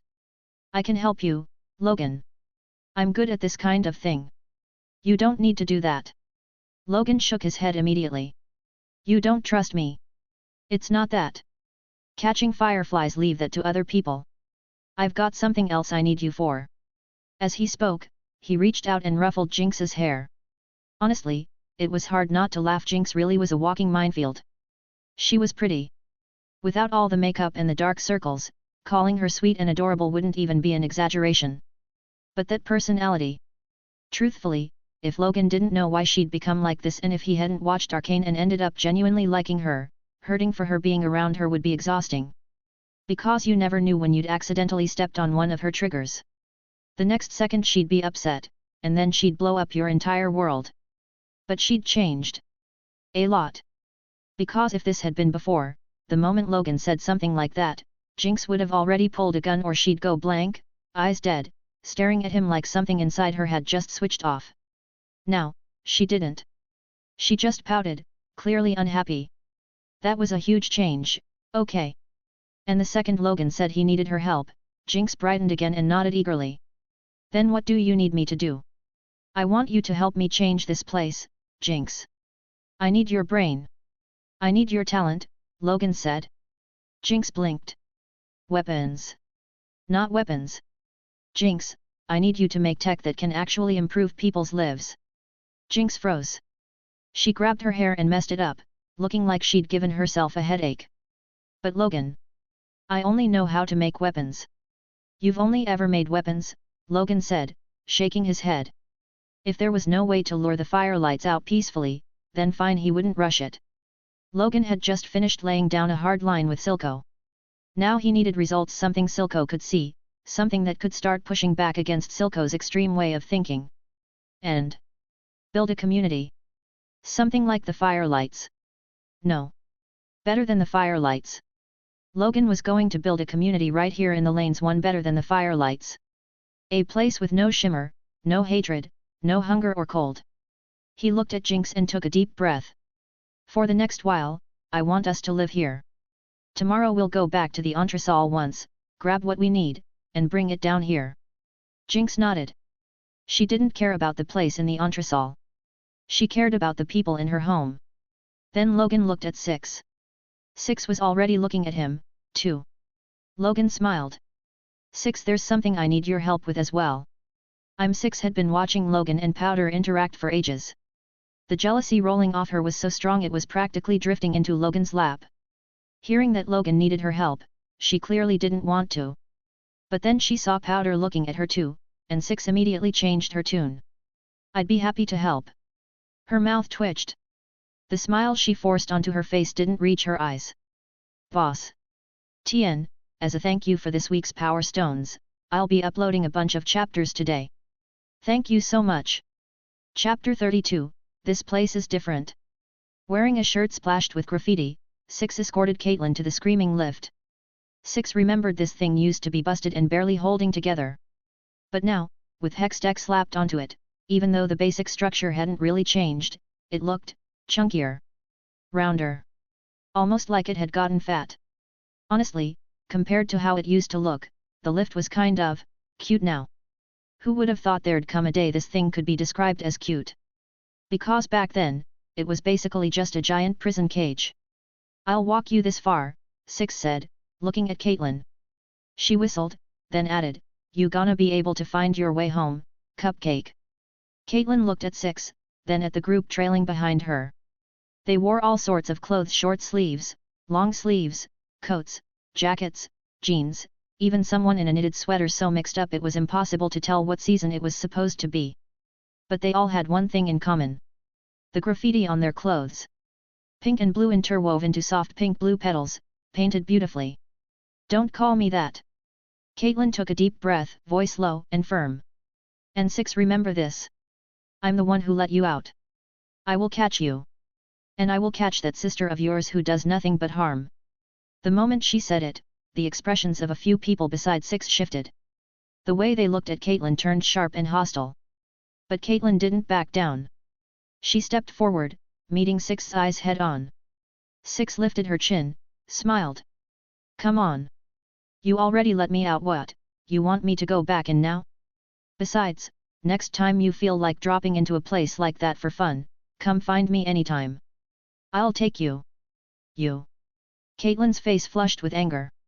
Teeth clenched, she huffed and turned, stepping onto the lift. She'd been away from Piltover for a full week. Her mother and father were definitely worried sick. If she didn't go back now, things would get ugly. Six watched Caitlin's back in silence until she vanished into the crowd. Caitlin was righteous, too righteous. And she had a soft heart. Catch her and Powder? Six didn't buy it. Then Six turned around and raised her hand. All right. Let's go. Time to work. Six, who are we beating up today? A small, skinny kid darted up to her, practically buzzing with excitement. Smack. Watch your damn mouth, Manzu snapped, flicking the kid on the scalp. Boss said we're not going to fight, we're going to talk it out.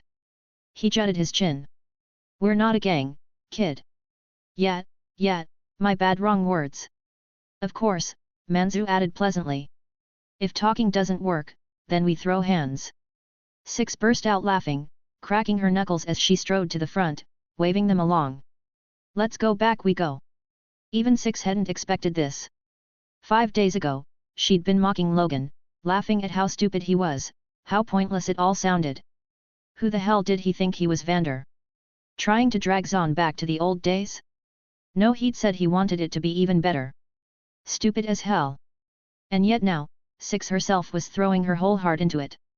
Powder was still number one in her heart, always would be, but at the same time, Six genuinely liked this work. She liked being respected. She liked helping people. She liked the feeling of guarding her home. Shark District, this place used to be called that. But recently, a bunch of people wearing clothes covered in red, pink and blue graffiti had shown up here, loudly declaring they were renaming the area. Shark District was becoming Hope Community. Naturally, the local gangs hated it. For 3 days straight, Hope Community no, back then it was still Shark District, erupted into all kinds of small alley skirmishes. And the weird part? This war had already grown to over 100 people, but aside from 2 gang bosses ending up dead, everyone else only walked away with injuries. Fucking unbelievable. The locals had been praying these bastards would slaughter each other. Best case scenario, the whole pack of them died right there in the streets. Instead, reality was, the survivors got driven out of Shark District. And as for Shark no, it should be called Hope Community now. The residents were numb to it. They were used to being squeezed dry. Used to the power going out at home whenever a Chembaron's mining operations pulled too much from the grid. Used to gang thugs showing up at their doors, demanding things, beating them bloody. A new name. A new group ruling them. What did it matter? All that waited for them was endless exploitation anyway. But then, a miracle. After taking the area, these strange people didn't gather everyone up to announce new rules. Instead, every day, armed people in pink-blue graffiti clothes patrolled around the community. And even stranger, the people walking the streets every day weren't demanding things from residents. They weren't harassing them. They were protecting them? What the hell? They really were protecting them, protecting this community. What the fuck was this? Still Zaun. Today, a Zaunite middle-aged woman named Marna carried a tray with homemade pastries on it. Her husband was working class, employed at a power plant under one of the Chembarons. As for her, she baked small treats and sold them on the street to help make ends meet. Before, she'd gone out like prey, careful, nervous, always avoiding gang members. But these past few days, Marna's courage had been growing. She didn't know what the future would look like. But right now, the people who'd swooped in and renamed Shark District into Hope Community really weren't exploiting them. They weren't bullying them. That was enough. That alone was already good enough. Her eyes suddenly brightened. Marna spotted a group returning from outside the community. 2 of them were being supported, clearly injured. And they were laughing. Not just Marna, everyone nearby saw them. It's 6.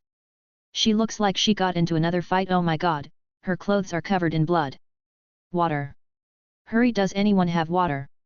The moment 6 and her crew appeared, the residents of Hope Community rushed forward. Not because a few days was enough to truly accept them. But because once these people were gone, the community would only get worse. And because the community really was getting better. It's fine, 6 said with a grin, taking a cloth someone handed her and wiping her cheek. It's not mine. It's someone else's blood. Then she added, still smiling, all right. Next time you go to Violet Brass Alley, they won't dare mess with you anymore. But you need to wear our community emblem, 6 said as she finished wiping the blood off her face. She crumpled the cloth into a ball and stuffed it into her pocket. That was another rule Logan set. No littering. Stupid as hell, too. But, when the streets started getting cleaner, when the stink in the alleys started fading, it really did feel good. We can really go over there? Someone asked. He used to do business around Violet Brass Alley, and the Chembaron's enforcers had screwed him over badly. Of course, 6 said, thumping her chest. She chatted with the residents, laughing with them, while Marna offered her pastries to the group. They didn't refuse, hands reaching out as they ate, and then kept eating. In a blink, the tray was empty. Marna's heart pinched at the sight. But then a man stepped forward. Marna recognized him, Manzu, a small-time leader. He stopped in front of her, apologetic. Sorry. They're all hungry. Here, this is payment. If it's not enough, I'll go back and get more. As he spoke, Manzu pulled out a handful of coins and set them on Marna's tray. Marna froze, quickly shaking her head. No, I can't. It's fine. Take it, Manzu said with a smile. If you don't, and my boss finds out I ate and drank here without paying, I'm dead. Our boss doesn't allow us to freeload, Manzu added. Marna hesitated, then nodded and accepted the money. And while 6 was happily talking with the residents, she didn't notice at all. A short figure in a green coat and a cap slipped past her. In the daylight, Click. A sound like current running through something. Under the brim of the hat, the girl's mouth curled upward as she whispered to herself in a delighted voice. This place is really different. I like it here. Chapter 33, Change in the community has to happen step by step.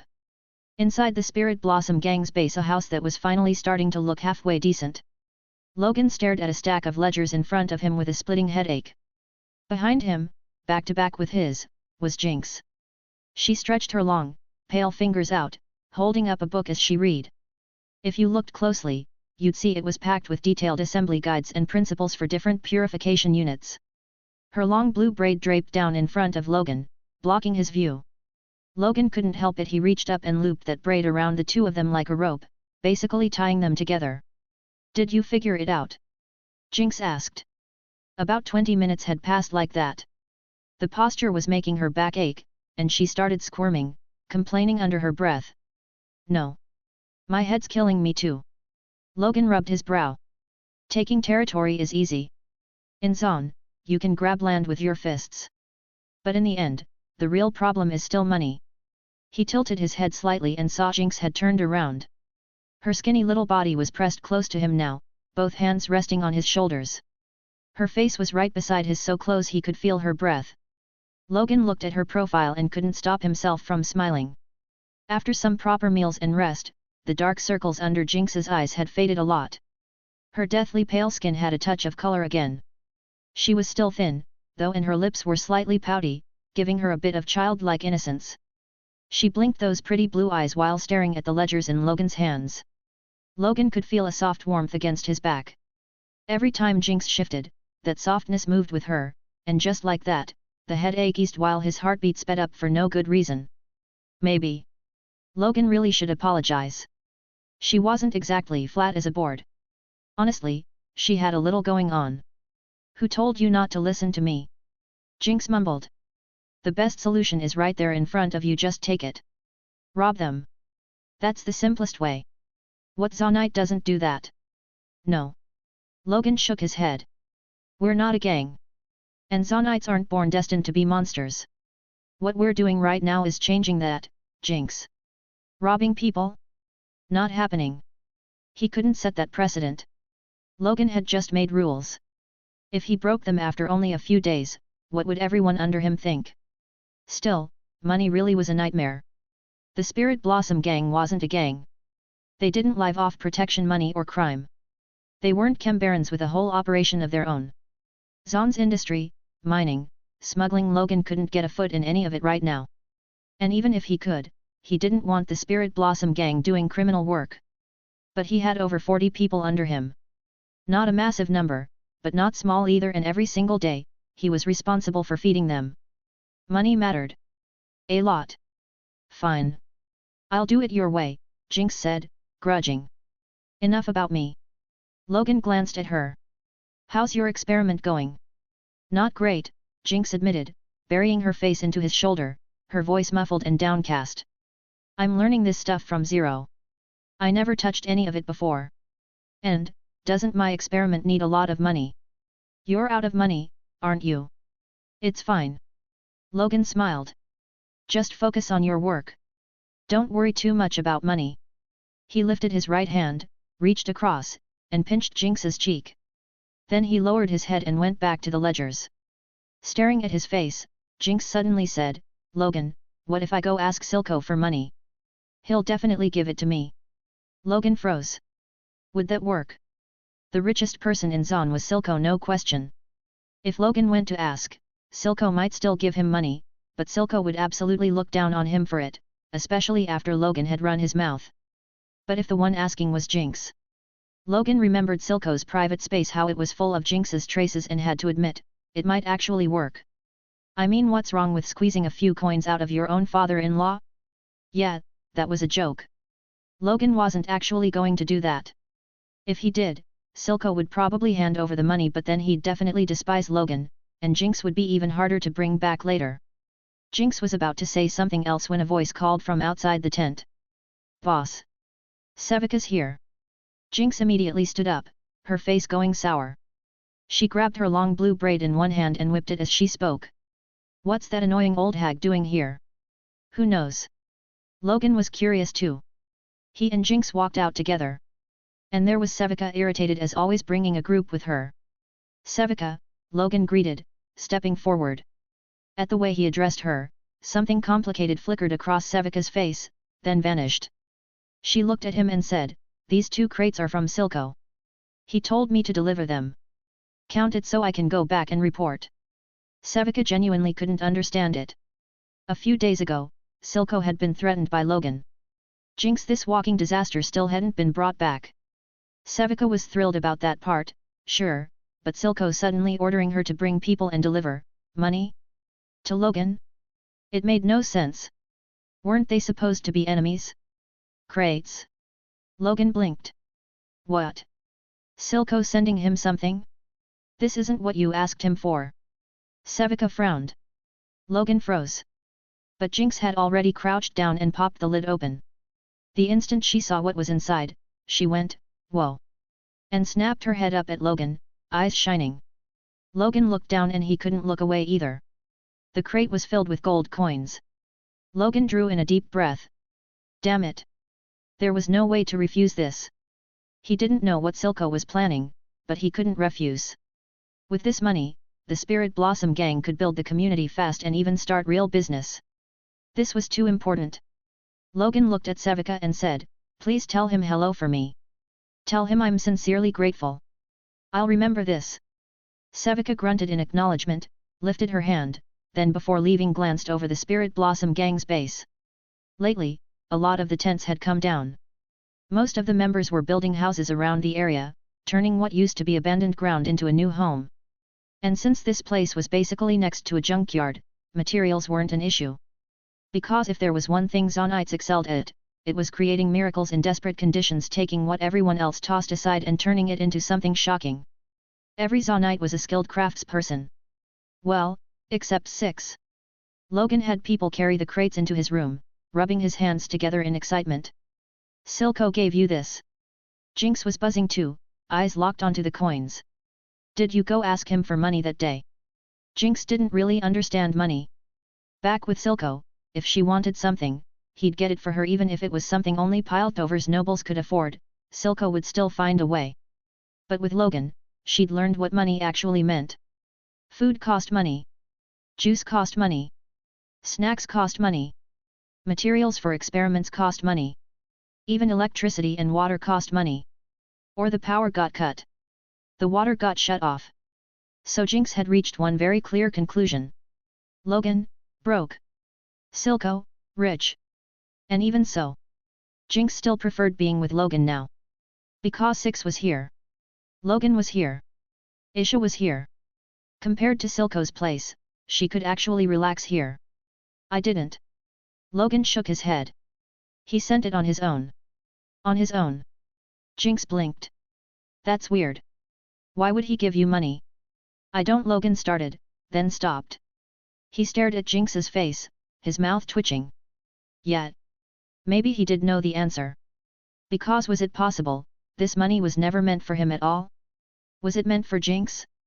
Jinx mattered to Silco that much? Look at her, she gave the most emotion points, she designed and built the gang's weapons, she was learning and developing tech to change Zaun, and now she'd even brought him money. And people called her a disaster? Disaster my ass. Logan stepped forward and pulled Jinx into a hug, wrapping his arms around her. "It's really good having you," he murmured. "Jinx." Jinx froze for a second, completely at a loss. She didn't know where to put her hands, standing on her toes in his arms, not understanding why he suddenly did this. Then her eyes narrowed into happy crescents. She nodded hard and hugged him back. Jinx's smile was bright enough to hurt. "I delivered the money, but I still don't get it." At the Forgan Tavern, Sevika couldn't stop herself from asking Silco. "Logan isn't with us. Why are you helping him?" Silco sat back on the couch, idly turning a coin between his fingers. His voice was quiet. "It's nothing more than a simple investment experiment." Chapter 34, Welcome to the Fire High. Morning in Zaun.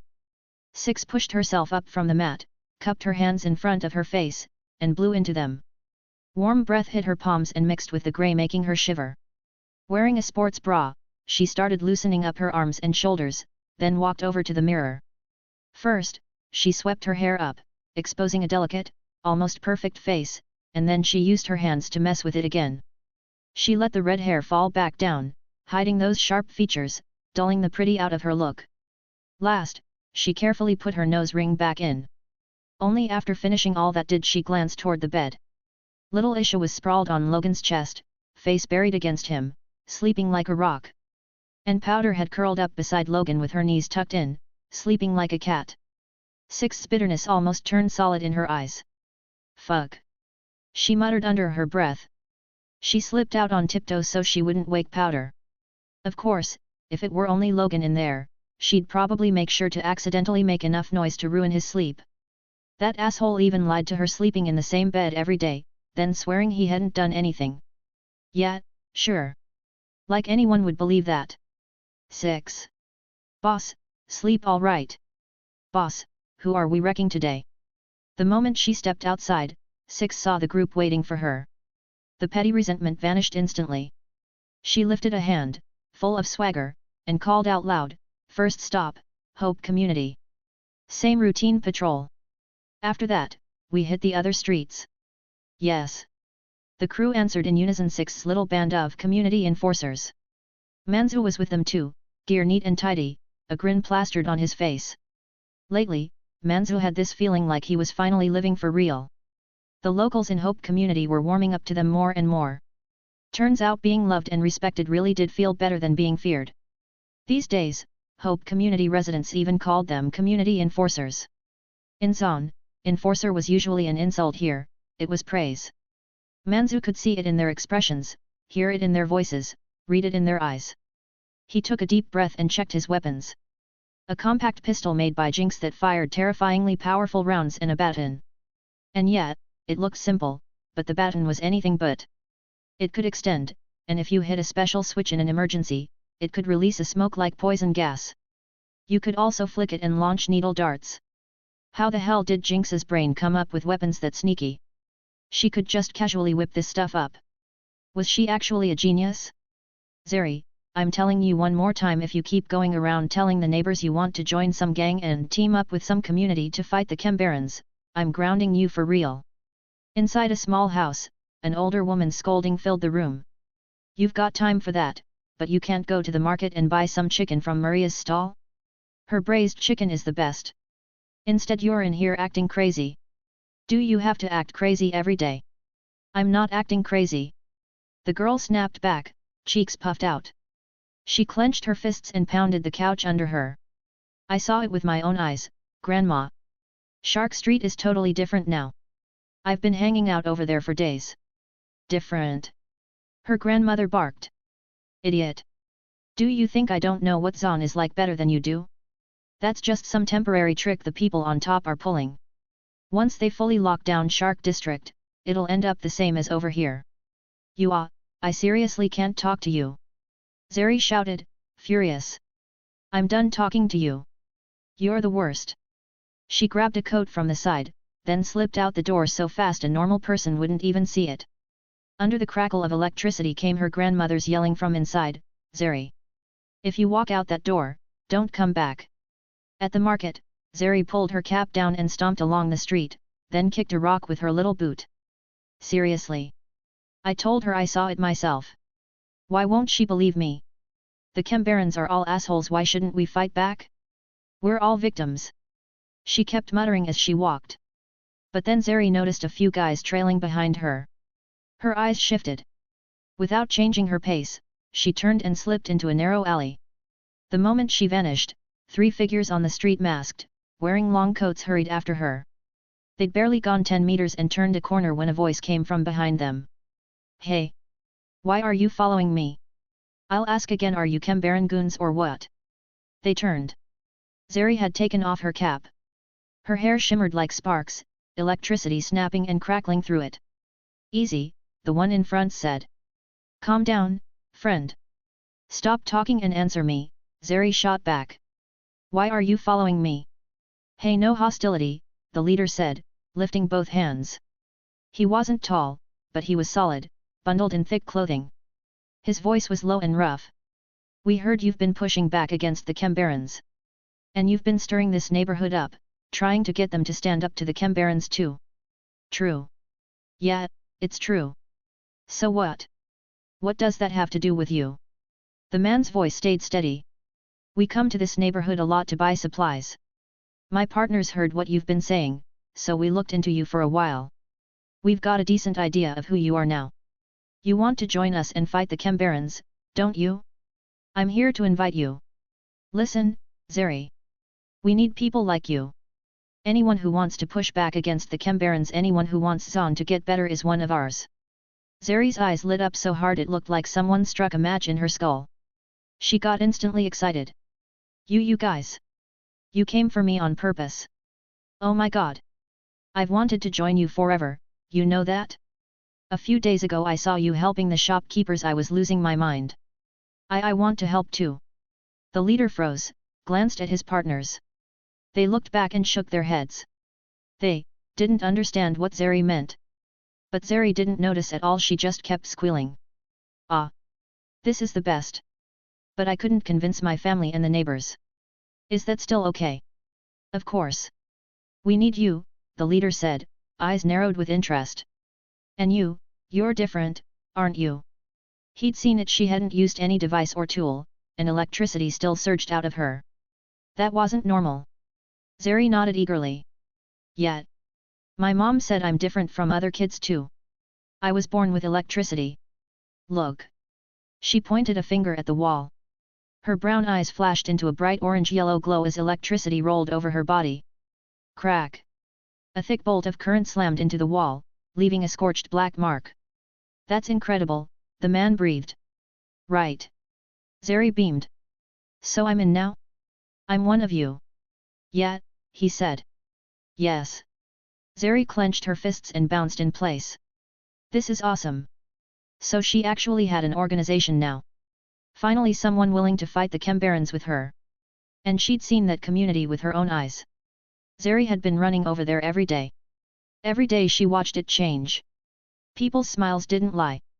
Seeing how happy she was, the leader smiled too. His voice softened, no longer rough like he'd dropped the disguise entirely. Then, officially welcome to the fire. I just joined the Spirit Blossom gang, so does that mean I can patrol with you too? Zeri blurted, cutting him off. Do I need to paint your symbol on my clothes? I can do it. Hey! The leader said.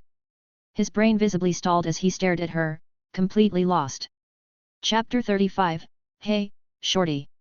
At the entrance to Blackwater Alley, Zeri walked in front with a sour little face, looking thoroughly unimpressed. Behind her was a boy who'd taken off his hat, dark-skinned, with white hair. His face was painted with white pigment in a pattern that looked like an hourglass. His eyes stayed on Zeri's back while he rubbed the back of his head. Sorry, Zeri. I misunderstood. I thought you were trying to join us. But I didn't mean any harm. I thought we were the only ones in Zaun still fighting the Chembarons. It's fine. I'm not that petty. Zeri turned her head to look at him as she spoke. But I'm not joining your group. I'm joining the Spirit Blossom gang. I've already decided. Then she tilted her head. Although I still don't know your name. I can't join your group, but we can still be friends, right? The boy just stood there blankly, and Zeri smiled at him. I feel like we'll get along. It's weird, I just have that feeling. My aunt told me my instincts have never been wrong. Zeri was lively, chirping and bouncing like a little sparrow as she talked, hands flying around in front of him. She wasn't trying to suck up to him. She genuinely felt it like something out there was telling her that she and this guy were supposed to be friends. It was strange, but compared to the fact she could shoot electricity and control it, this didn't feel that strange. My name is Echo, the boy said. He looked at her and added, leader of the Firelights. Whoa, so you're the boss? Zeri blurted out, shocked. Kind of.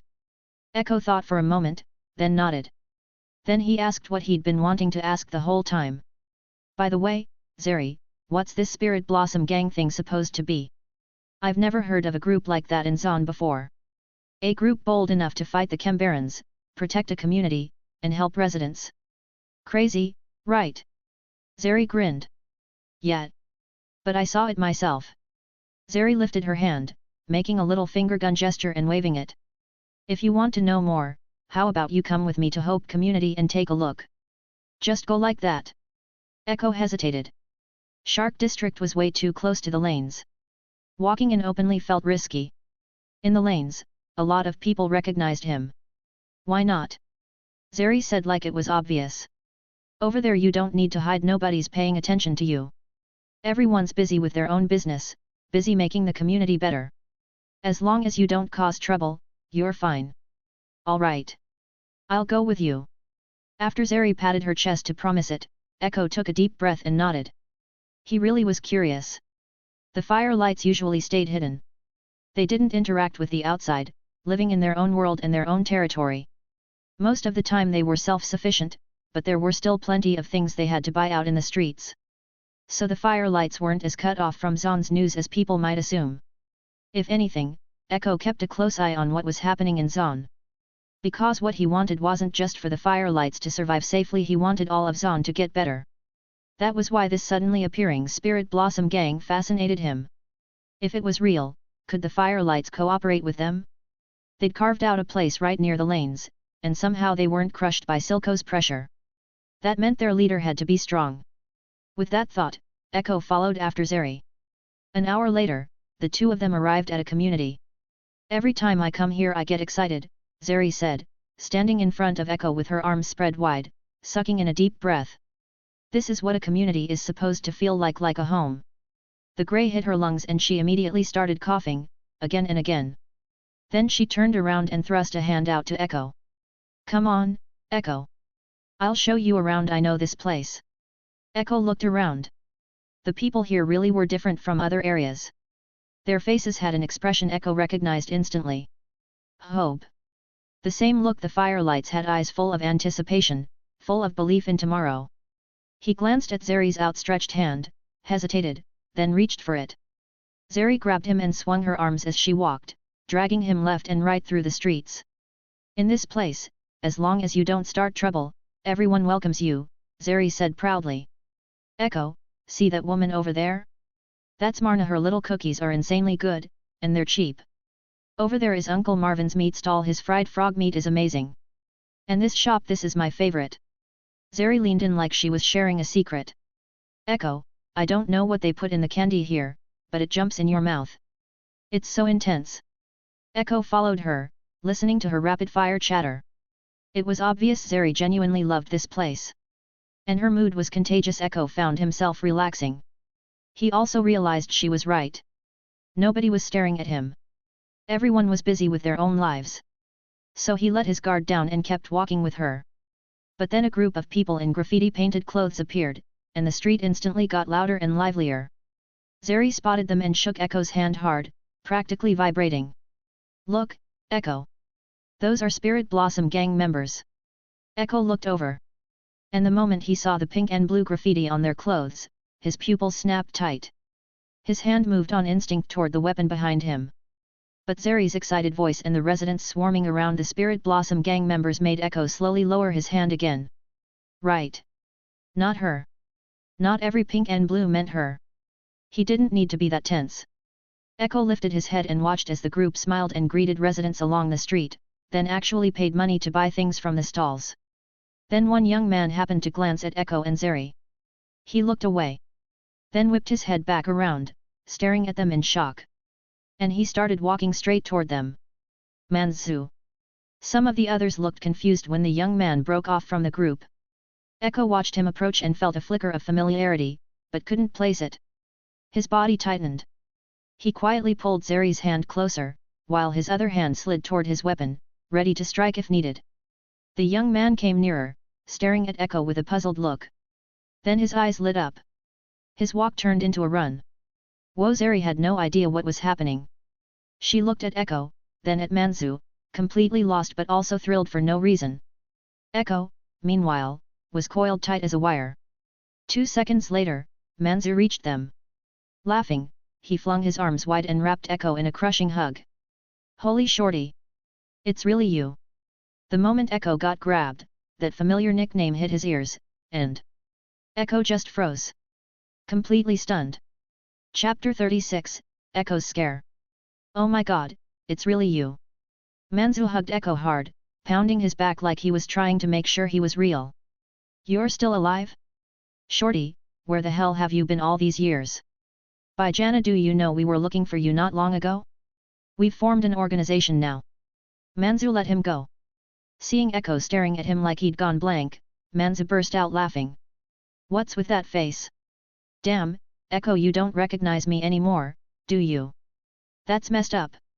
I remember your face perfectly, and you forgot who I am. Why you? Echo stared at that familiar face, a bold guess forming in his head. He tried it anyway. Manzu. Manzu smiled and nodded. It really is you?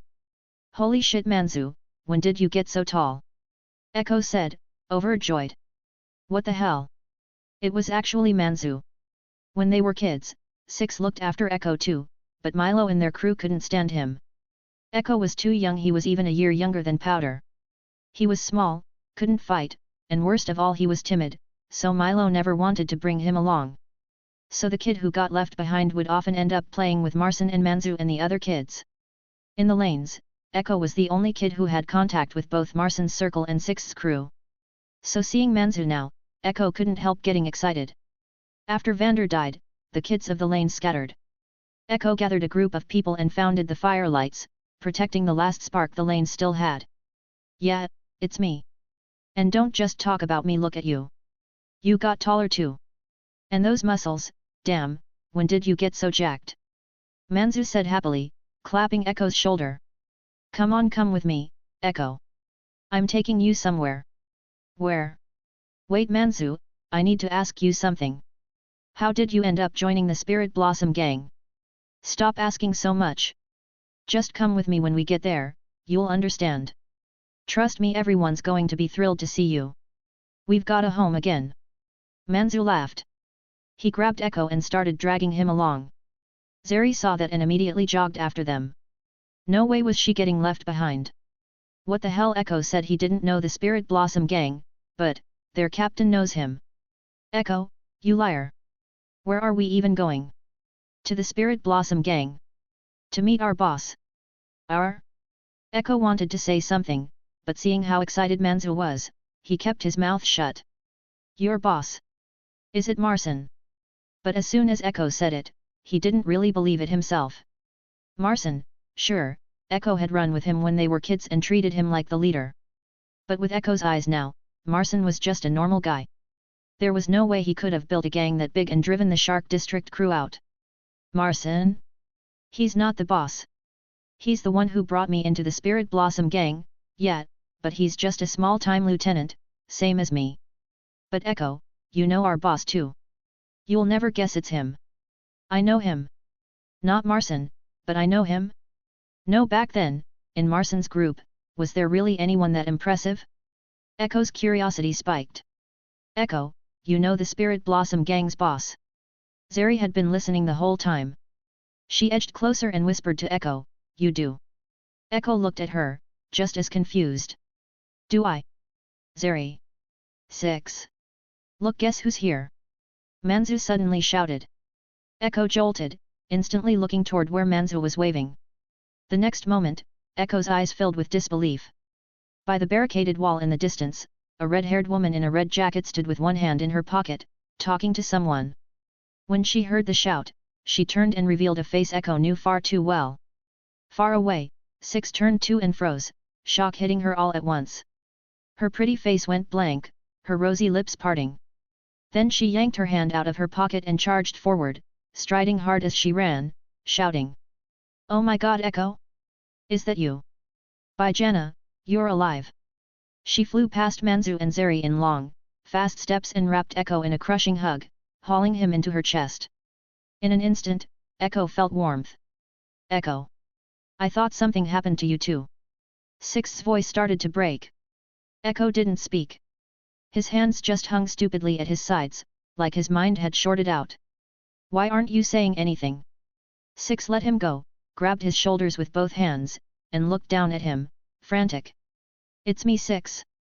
The one who hosed you off at the scrapyard when you bathed. Don't tell me you don't even recognize me now?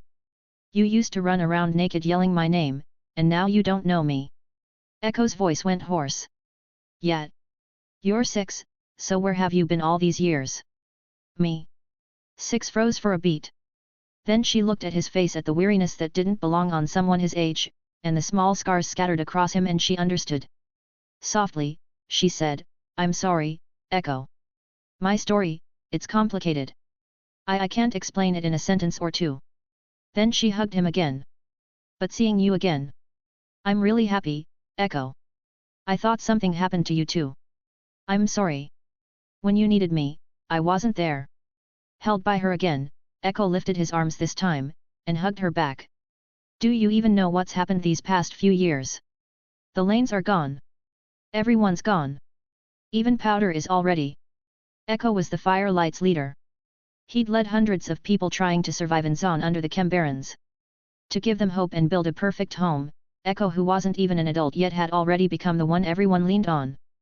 But right now, in front of 6, hearing what she'd just said, Echo was dragged back into everything that had happened. He hadn't been strong and capable from the start. If 6 hadn't disappeared. If the lanes were still there, maybe he would have gone up to Piltover to study. Maybe he would have been a worker with a wrench, fixing machines. Not a leader swinging clubs at gangs. He really didn't like violence. In front of 6, Echo turned back into a kid. Without thinking, he poured all that bitterness out at her, along with the urge to tell her what had happened to Powder. But then, a voice spoke up right beside him.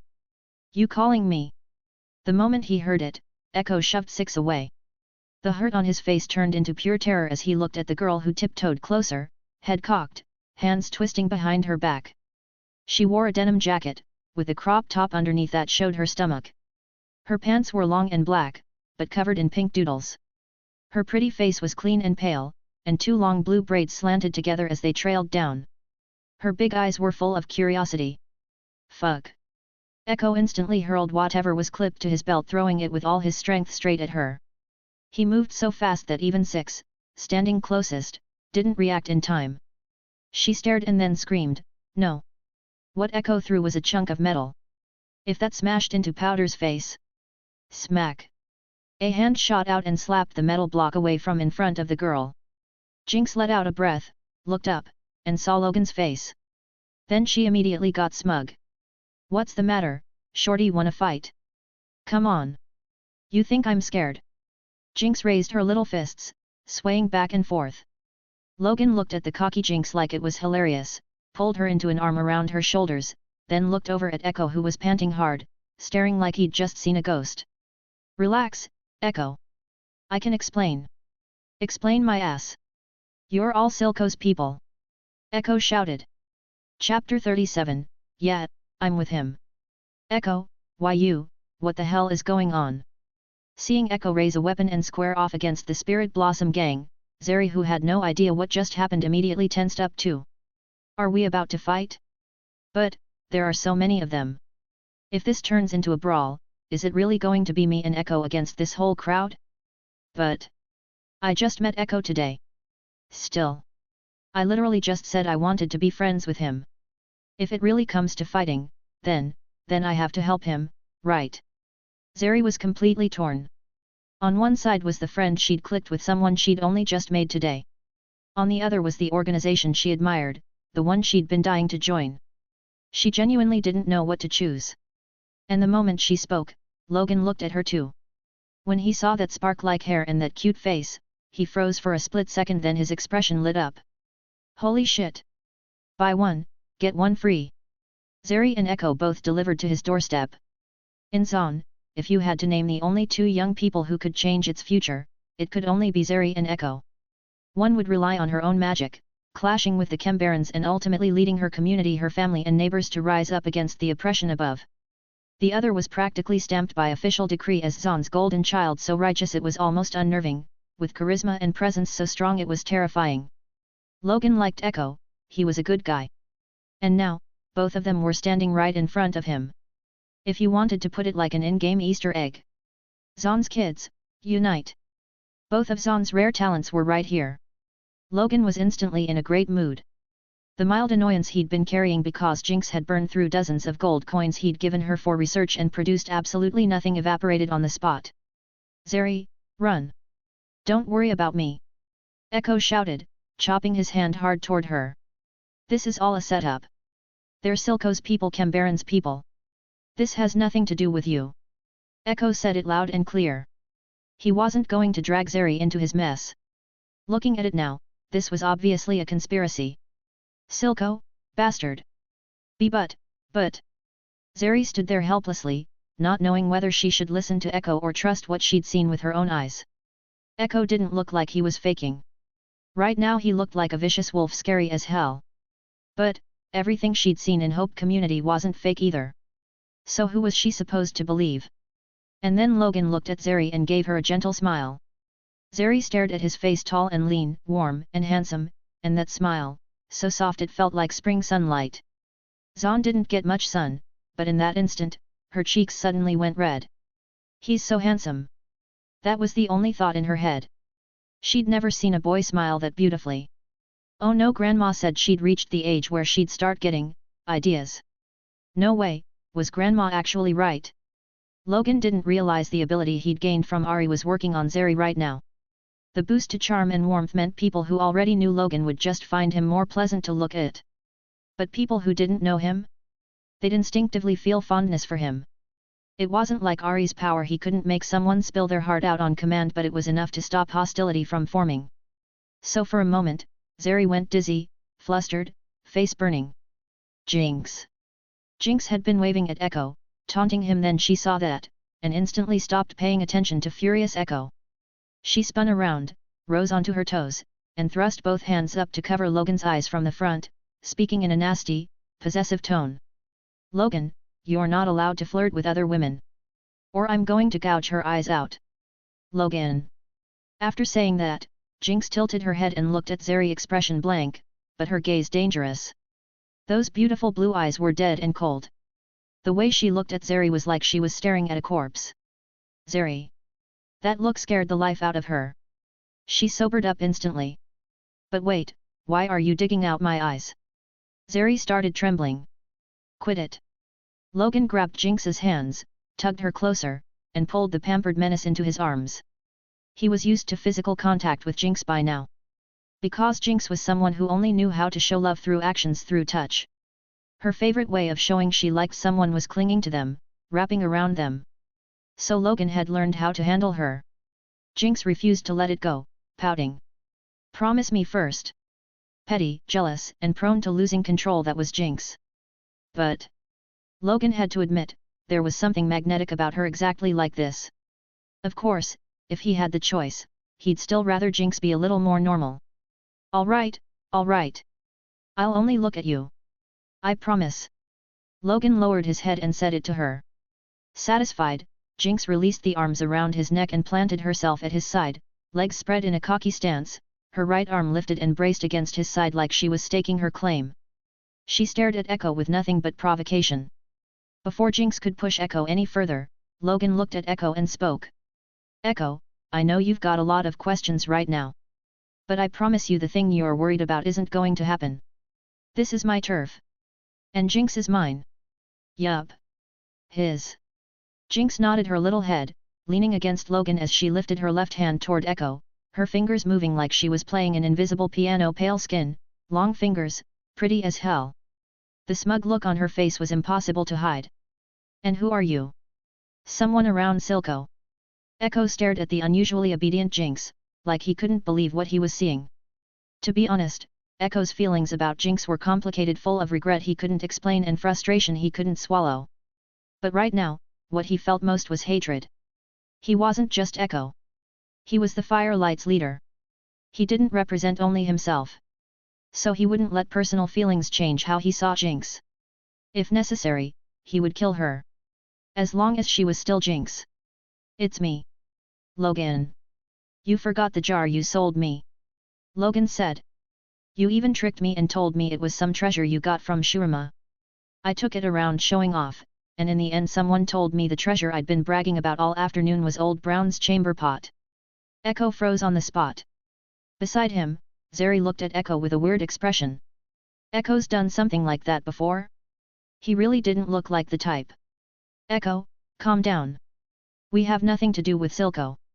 Not long ago, we were standing off against him, Six said from the side, raising both hands in a soothing gesture. Logan almost laughed. Nothing to do with him? Six, the money you're eating on right now is basically sponsored by Silco. Echo looked around at the surroundings. The Spirit Blossom gang's newly built base was still a mess, everything missing, everything unfinished. It wasn't perfect at all. But there was one thing it had, hope. Every member of the Spirit Blossom gang looked healthy. None of them had that shimmer-poisoned look. And in every pair of eyes, there was something bright. Among them were plenty of faces Echo recognized. He couldn't name them, but they were familiar. So Echo lowered his weapon and looked at Logan. Fire lights. Echo. His tone was calmer now. Logan looked at him and extended a hand. Spirit Blossom Gang. Logan. Come on, Echo. I've got a lot I want to talk to you about. Logan turned and headed toward a nearby building.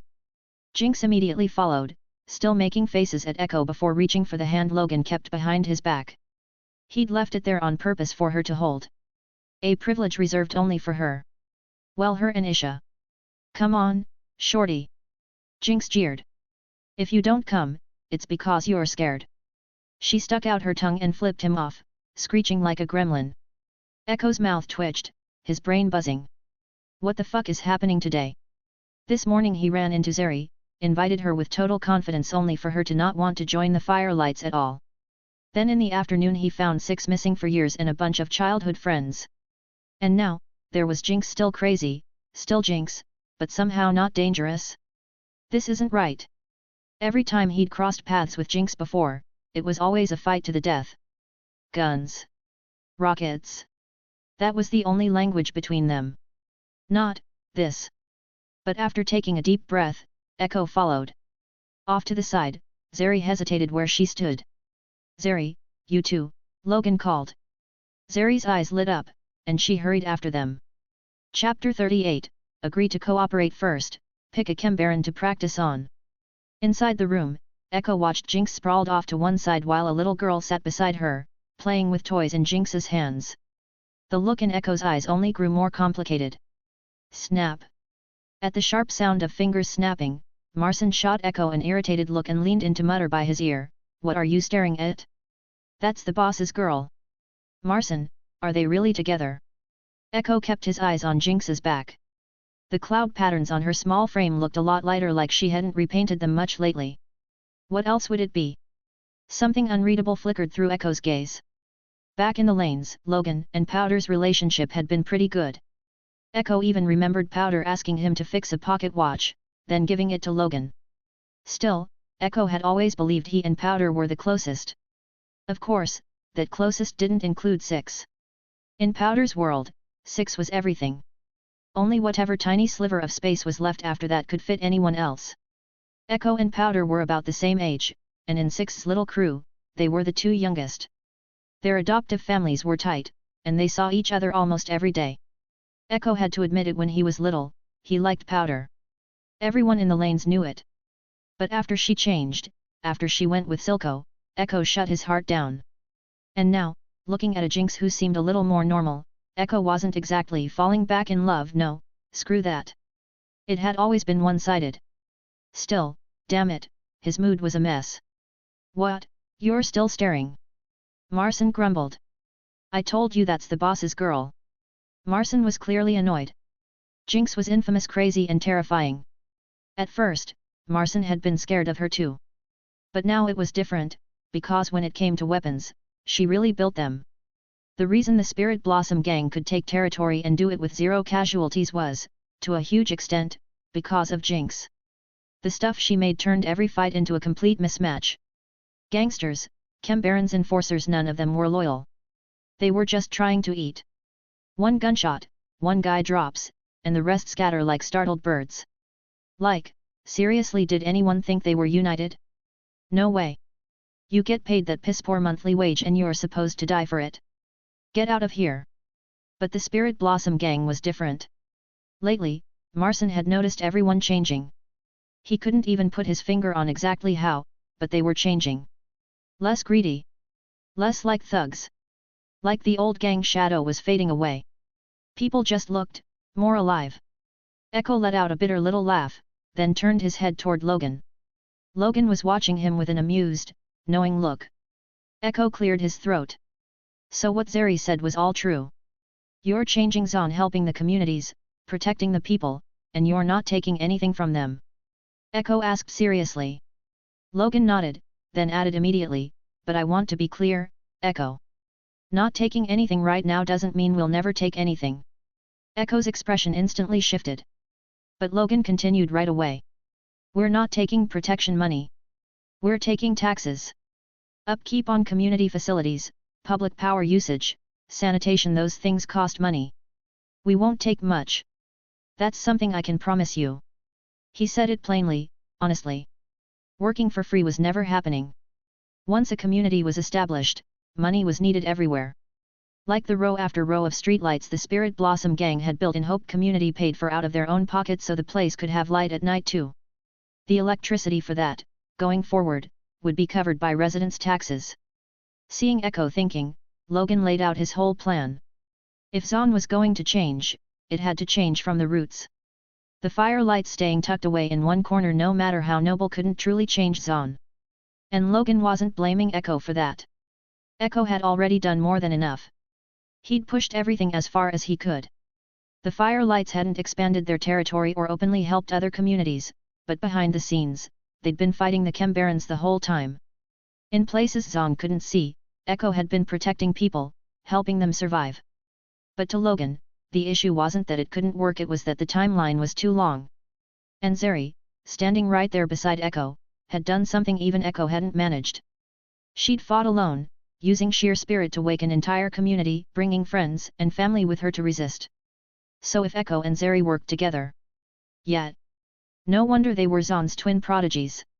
If that's what you mean, I get it. That's how it should be. Echo nodded, and his expression softened a lot. Then, as if he remembered something, he glanced back at Zeri. She was sitting properly, staring at Logan like she was trying very hard not to stare too hard. Echo looked back to Logan and said. Right, Logan, her name's Zeri. She's from Zaun too, and she wants to join the Spirit Blossom gang. So. She's in, Logan said immediately. He looked at Zeri and smiled. Welcome to the Spirit Blossom gang, Zeri. I. Zeri got stuck on the first word, over and over, staring at Logan's face and failing to push out anything else. But the moment Jinx looked over busy using both hands to tie Isha's hair into little bunches, Zeri's words suddenly came out smooth as butter. I'm happy to, boss. Zeri nodded with a stiff smile. Logan cracked up. On the rift, who actually wins, Jinx or Zeri? They both scaled into monsters late game, didn't they? Shoving the stray thought aside, Logan looked at Echo and asked seriously, what about you? You joining us or not? I'm not planning to join you, Echo shook his head, but then seemed to realize he'd said it too bluntly. He rubbed his nose and added, at least, not right now. I'm interested in what you're talking about, Logan. I really am. But I'm responsible for the firelights. Echo's voice was firm. Logan felt a little disappointed, but he understood. He nodded. I get it. Then Echo added, but if you can make a real move. Logan raised his eyes. Echo spread his hands and said quietly, then I can bring the firelights into this with you. I won't lie to you, Logan, more and more people are coming to us, and our turf isn't enough anymore. If it's possible, I want them living out in the open. Somewhere like Hope Community. But the condition is this: you need to make a real splash. Something big enough that I and my people can believe in you. Echo held Logan's gaze. He meant it. After hearing Logan out, Echo was getting fired up too. Logan wanted to change Zaun, its system, its environment, and the Spirit Blossom gang was already working on air filtration devices to fight the Grey. Seeing sunlight again, that was every Zaunite's dream. Echo wasn't any different.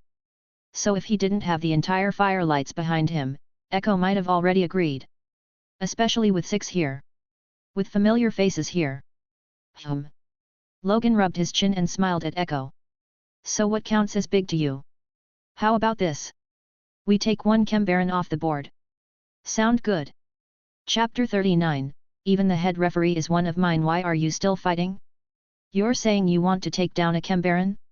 Wait, are you serious? Echo stared at Logan like he'd lost his mind. You can hit them, sure, but you want to pull them off the throne, tear down their rule completely. Why not? Logan replied. Echo shook his head, voice dropping. Because you can't. The Kembarans are all under Silco. He'll let his dogs fight each other, sure, but he won't let anyone else put their hands on that pie. Echo lifted a hand and made a motion like toppling a pyramid. He looked Logan dead in the eye. You're shaking his foundation. You're going after the base of his power. Do you get that? If a Kembaran dies and you go to war with Silco for real, Zaun will fall into chaos. That's a terrible idea. And in the end, it's everyone else who suffers. Without waiting for Logan to answer, Echo kept going. Honestly, I don't know how you managed to get Jinx to be like this, and I don't know how you got her away from Silco and following you, but Logan, we need to act calmly if you ask me. Flipping the table on Silco right now is stupid. Logan smiled. Echo had said we. Meaning Echo was thinking about this from Logan's side. But, who said Silco was an outsider? He was the Spirit Blossom Gang's sponsor, Hope Community's biggest shareholder, the man who could steer Zaun's future. How could he be an outsider? Still, Echo had a point. If Logan didn't know what kind of man Silco was, if he didn't know how deeply Silco loved Jinx, he'd be thinking exactly like Echo. Power was intoxicating. Silco was Zaun's emperor. The Kembarans answered to him, Zaun's crownless king. If someone tried to cut into his territory and split his cake, of course he'd lash out. Making an enemy of Silco and plunging Zaun into chaos wasn't an empty threat. At the very least, if Silco died, Zaun's economy would nosedive, and the Kembarans leaderless would tear each other apart over scraps. Zaun would sink straight into war. But Silco wasn't a man obsessed with power. Logan believed that. If Silco was the same as he was in Arcane, then he wasn't someone who'd lose himself in power and abandon his ideals. He was a man who, for Jinx, would rather hand himself over to Piltover and end the conflict between the two cities. A man like that, how could he ever choose something that would hurt Jinx? Honestly, it was kind of funny. Logan was starting to realize his whole rise so far was basically powered by Jinx. Most of his energy came from her. The gang's weapons were made by her. The gang's funding came from her dad. Even taking territory smoothly happened because of her dad. Jinx was his treasure. Thinking that, Logan couldn't help glancing over at her. She was lying on the floor, long legs kicked up and swinging, chatting with Isha about something. She looked happy. Carefree, cute little Jinx. Damn, how was this little menace so addictive? Seriously, who designed her? Did you understand what I said? Echo demanded, catching Logan's wandering eyes and forcing him back. I get it, Echo. But you don't need to worry about that, Logan said with a smile. You want something big? I'll hand you something big. I'll be waiting for the Firelights to join. Echo, I need your talent, and I need the Firelight's strength. We have to unite. Understand? You still don't get it. Echo shook his head, disappointed. Logan just smiled. Then I'll wait for the day you bring the Firelights to me. Hat. Is it that I don't understand? No, you don't understand, Silco, Echo. The next afternoon. Forgan Tavern. Inside, Silco took out a glass, poured himself a drink, and set it on the table. Logan sat across from him and took the glass. Silco, I came today because I need to talk to you about. Tell me about Jinx first, Silco said quietly, drinking like he was trying to drown something. Logan paused, then said, she's doing great. She's put on a little weight lately, her dark circles are lighter, and she's even cuter. I wouldn't let her keep painting tattoos on herself, so she painted this on me instead. As he spoke, Logan lifted his arm. On his right arm was a bright blue cat, absurdly eye-catching. Logan grinned at Silco. Silco nodded. When he noticed Logan watching him, he tapped the table with a finger. Sevika stood behind him, silent as a statue. Silco's voice was low. Continue. I'm getting the feeling you're ordering me around. Logan said, a little annoyed. Silco smiled faintly. With your relationship with Jinx, me having you do a few things, how is that excessive? Besides, you're building your little empire with my money. The one bankrolling you asks for something, and you've got complaints? Over something this small. Fine. You win, Logan muttered. Silco wasn't wrong. Forget the personal relationships, Silco funding him alone was enough reason to be grateful. Money was exactly what Logan needed most, and what he had the least ability to get on his own. Lucky for him, Silco had plenty. Logan said, she's been working on air filtration. She's already burned a lot of money on it. Hear that, Silco? I said she's already burned a lot of money. Will that thing actually work? Silco ignored the money emphasis and asked about the filtration. People in the lanes had tried experiments like that before. They all failed. The reason was simple: filters could only handle a small area of the gray, but Zaun had poison in the air everywhere. Logan smiled and nodded. It will. Early tests already fully purified a space of several dozen square meters. The problem is the filter cores wear out too fast. Jinx thinks if you want to truly change Zaun's air, you have to change things at the source. She's got a bold plan: start by changing the sumps. She wants to rip out all the wastewater pipes that connect Zaun to Piltover and replace them with her own metal conduits, filtered and purified. And greenery. Plants solve a lot of problems. Air, range, even soil remediation. Anyway, she's been researching all of it non-stop. Silco's expression turned strange. Logan couldn't tell what he was thinking. But inside that complicated look, there was a trace of guilt. Silco nodded, rolling his drink in the glass. She seems happy with you. Of course. She sleeps well, eats well. She has a sister, she has a little sister, she has me. But Silco, sometimes she talks about you. When she sleeps, she calls your name in her dreams. That was true. Logan wasn't lying. Last time Jinx fell asleep with her face against his chest, thumb in her mouth, she mumbled Silco's name. The moment Logan said it, Silco's hand visibly stiffened around the glass. He set it down and started turning his chair almost the same way Jinx did when she spun around in hers. Like he didn't want Logan to see his face. But when he turned, he found Sevika staring down at him. Silco had no choice but to turn back, facing Logan again. And Logan saw it: Silco's smile, badly hidden. He tried to suppress it, but the corner of his mouth gave him away. All right. We've done the small talk. Silco said. Now tell me why you're here, Logan. Logan immediately said, I want to take a Chembaron down. The Spirit Blossom Gang's territory isn't enough anymore. Silco lifted his gaze. You're sitting in front of me, telling me you want to take my people down. Can't I? Are we really that close? Silco's smile vanished, his tone turning cold. Of course. You're Jinx's father, I'm Jinx's partner, You're really together. Silco frowned. Logan sighed. What do you think? With Jinx's personality? Logan lifted a hand and pointed at his own head. And the little issue she's got up here: if I said no, what do you think she'd do? Silco chuckled. Probably tie you up while you're asleep, rig the room with bombs, and threaten you into being with her. Or she'll die with you. Exactly. So the night I ended up in the same bed as her, I stopped having an exit. Not that I want one. I like her. She's got charm, she's beautiful, and I like her. Wait, Silco said slowly. You said, the same bed. Silco's hand slid under the table, and the smile on his face died again. Damn it. What now? I didn't do anything. Logan raised both hands, exasperated. He didn't think he feared guns anymore, but this was not the time to pick a fight with Silco. He could give this ground. Never, ever provoke a father in front of the subject of his daughter. Humph. Silco let out a cold laugh. Logan looked at him and forced a shameless grin. Besides, it's not like you're losing anything, right? You don't actually care about those Chembarons. You gathered them to concentrate Zaun's strength so you could negotiate with Piltover and win independence. But Silco, don't you think what I'm doing now is the better path? Silco said nothing. He just watched Logan. And anyway, you've got to be sick of those Chembarons by now, right? Logan pressed. Think about it. Who did you used to work with? Vander. Benzo. Sevika. And now?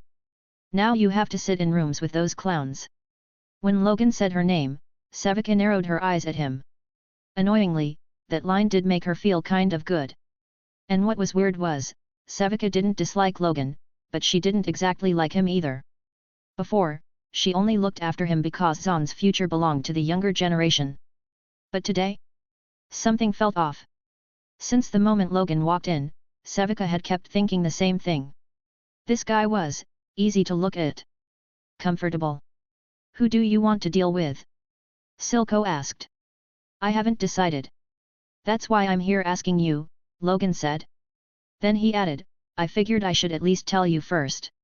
Even though I think me, 6, and Jinx are already enough to crush a Kembaran. I want to train the troops. Silco's mouth twitched. So let me get this straight. You're telling me you're going after my people, and you also want me to help make sure your people don't get hurt. That phrase train the troops was doing a lot of work. Training meant drills. Drills meant no casualties. Logan smiled and nodded. Right now Logan only felt one thing, pure satisfaction. It was ridiculously satisfying. Kembaran's people Echo and Zeri feared, people they had to tiptoe around standing in front of Logan now, they felt like a pile of trash. Then again, Silco could walk into a Kembaran meeting, casually grip them by the throat, and kill any of them whenever he wanted. Yet, once Silco was on Logan's side, the Kembarans really were a pile of trash. Because their boss was with Logan. It was like stepping into a boxing ring. The referee is on your side. If you push things far enough, the referee might jump in and beat your opponent with you. So how the hell are you supposed to win? I don't remember you being this shameless, Silco said. Logan shrugged. It's good for you too.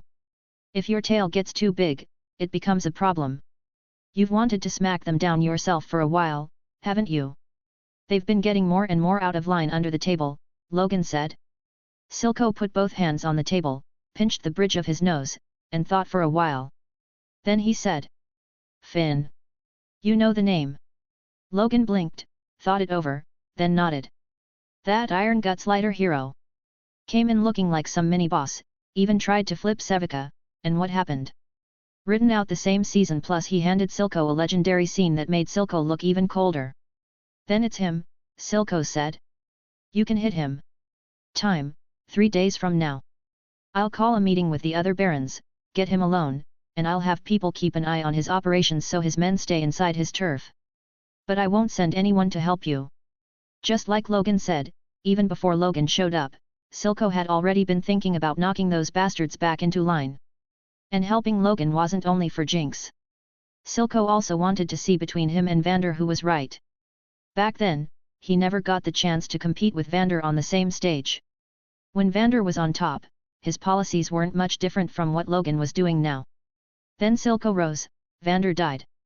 But now Logan, carrying Vander's wool, might give Silco an answer. Logan smiled. After talking a bit more, Logan left, satisfied. Sevika stood behind Silco and couldn't help asking, why are you helping him? Helping him? Silco turned back. Why do you see it that way? Sevika, the only thing I'm helping is Zaun, Silco said, eyes steady and unwavering. Whether it was him or Logan, two different philosophies. If either one succeeded, Zaun would be the one who benefited. That was what he cared about. Always. And of course. Jinx. Chapter 41, Action.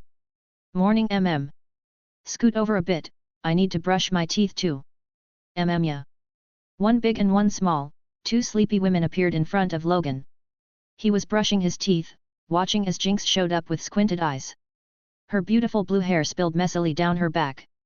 A few unruly strands hung over her brows as she tipped her chin up, yawning lazily at Logan, one hand rubbing her eye, the other slipping into her pajama top to reveal a pale, soft belly while she scratched it absently. Beside her was Isha, making a little ya sound to announce she was here too. Little Isha's hair was a total mess, like a giant bird's nest. Even though she washed and shampooed properly every day, one night of sleep always turned it into this. Staring at Logan with that nest on her head, she held a tiny cup in one hand and a toothbrush in the other. Logan shifted aside. Jinx immediately squeezed in, stood next to him, grabbed his cup, took a mouthful of water and gargled noisily, then started brushing in front of the mirror. Isha stood outside the bathroom area, clearly not happy about it. So she wriggled her way in, wedging herself between Logan and Jinx. Hugging Logan's leg, she rose up on tiptoe and poked her little head over the sink, watching herself in the mirror and copying Jinx as she brushed. We moving today? Jinx asked, toothbrush in her mouth, words coming out muffled. Yet. We agreed on 4 this afternoon. I already had 6 get everyone ready. Marson also took a crew over yesterday, Logan answered. Logan, will any of our people get hurt because of this? Jinx suddenly asked, her big eyes fixed on Logan's reflection in the mirror. And are you really not going yourself? Logan was so surprised he turned his head and stared at her. What was going on? Jinx actually cared about other people now? No, if this were the old Jinx, she would never have asked something like that. She didn't care about other people. Outside of Six, Isha, and Logan, there wasn't anyone in the Spirit Blossom gang she truly cared about. Not even Marson or Manzu, partners she'd grown up with and known since they were kids. But now, she was different. She'd started to learn how to worry about people. Don't worry, Logan said with a smile. I already told Silco I don't want to see any casualties on our side. He thought for a moment, then added, besides, with the weapons and armor you made and with Silco backing us up, if Six and the others are careful, nothing will happen. There was one more thing Logan didn't say, Zeri was in that group. If Zeri weren't there, Logan might have gone along just to keep an eye on things and make sure no one on their side got hurt. But with Zeri involved, he really didn't need to show up in person. Because in a way, Zeri's speed was the fastest in Zaun. Faster than Logan's, even. Of course, if you turned it into some kind of rank stat sheet, Zeri would be something like Defense 1, Speed 5, Damage 2. As for Logan, 5/4/5. Zeri couldn't compare to him on total stats at all. And the reason Logan didn't bring her up was obvious, he was afraid Jinx would get jealous. Jinx got jealous so easily, and lately she'd picked up some new tricks from who knows where. Now when she got jealous, she didn't sink into that dark, low-pressure mood anymore. Instead, she'd smile sweetly at Logan, polite, warm, and absolutely loaded. That smile was even scarier than her gloomy moods. A kind of unwell, gorgeous madness, soft-spoken sarcasm, sweet and sour menace. Who knew what terrifying ideas were spinning around in her head when she smiled like that? Anyway, getting Finn knocked off his seat, with Silco agreeing and willing to join in, meant everything was lined up perfectly. Timing, terrain, people, no surprises. So Logan had no intention of stepping onto the stage himself. If he did show up, then unless something truly unexpected happened, he could wipe out Akembaron's whole operation on his own and win without breaking a sweat. But like he'd told Silco, he needed to train his people. If Logan wanted to change Zaun, his own strength might be enough. But if he wanted Zaun itself to become strong, then having only Logan wasn't enough. That was why Six, Marson, Manzu and even Echo and Zeri needed to grow.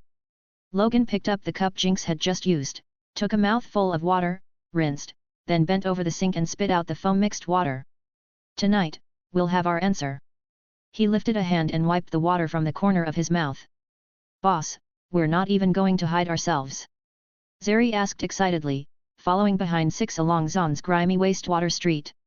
The clothes she wore were painted with the Spirit Blossom gang's emblem, blue and pink shattered petals that actually looked pretty. Six walked in front with a blade of dry grass between her teeth, knuckle dusters on her hands. Hearing Zeri, she spoke without slowing down. No need. Marson's people are already planted inside. We hit them from the inside and out, catch them flat-footed. Those bastards are finished. I mean, are we going for the kill? Zeri looked up at Six's back and asked hesitantly. What else would we do? Six stopped and turned around, giving Zeri a look and rolling her eyes. This is a slaughter, Zeri. I don't know why Logan insisted you come with me, but if you're not ready to kill people yet, you can leave right now. Don't worry, I won't tell Logan. Zeri swallowed hard, shrinking her neck like a frightened little bird, and nodded at Six. She really wasn't ready to kill. Before this, Zeri had dealt with Kembarans in her own way, but it was always just teaching them a lesson or causing a little damage. Smashing equipment in their factories, cutting their power lines, wrecking their electricity with her own abilities. Killing? Zeri hadn't done that. She'd never even seriously considered it. But Six looked at Zeri, saw her ducking her head, and something in her expression softened. Her voice turned gentler as she said, of course, if we can avoid it, we don't want to kill anyone. But Zeri, this time is different. We're fighting Kembarans. Their men aren't some desperate street punks who joined a gang for food or money, they're killers with blood on their hands. Before, we were just skirmishing. Once the other side gave in, it ended. But they're not like that.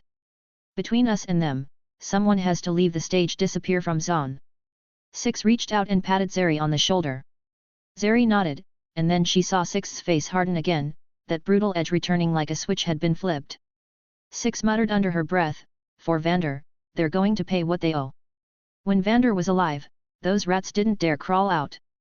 After Vander died, the rats carved up his territory and made everything he'd built in Zaun vanish without a trace. 6 took a deep breath, then looked toward Manzu. You take 10 people and go in from the west. Zeri and I will take the front. Manzu held a short gun, nodded, and though he looked tense at first, he steadied himself quickly. He picked 10 people and led them off. 6 tugged down her hood pink, with jagged edges like teeth, like the gaping mouth of a pink shark. When she dipped her head, the pink hair spilling out beneath it looked like the shark's tongue. She slid a hand to her waist, took out a white mask, and fitted it over her face. There were strange openings on both sides of the mask. Zeri did the same, pulling on her own mask. At the signal to move, 6 charged out first. The rest of them surged after her at a run, their target locked on a single place. A casino. Additionally, if you would like to request novels and access my Google Drive where I have 200+ audiobooks, then you can join my Patreon. Link is also provided in the description.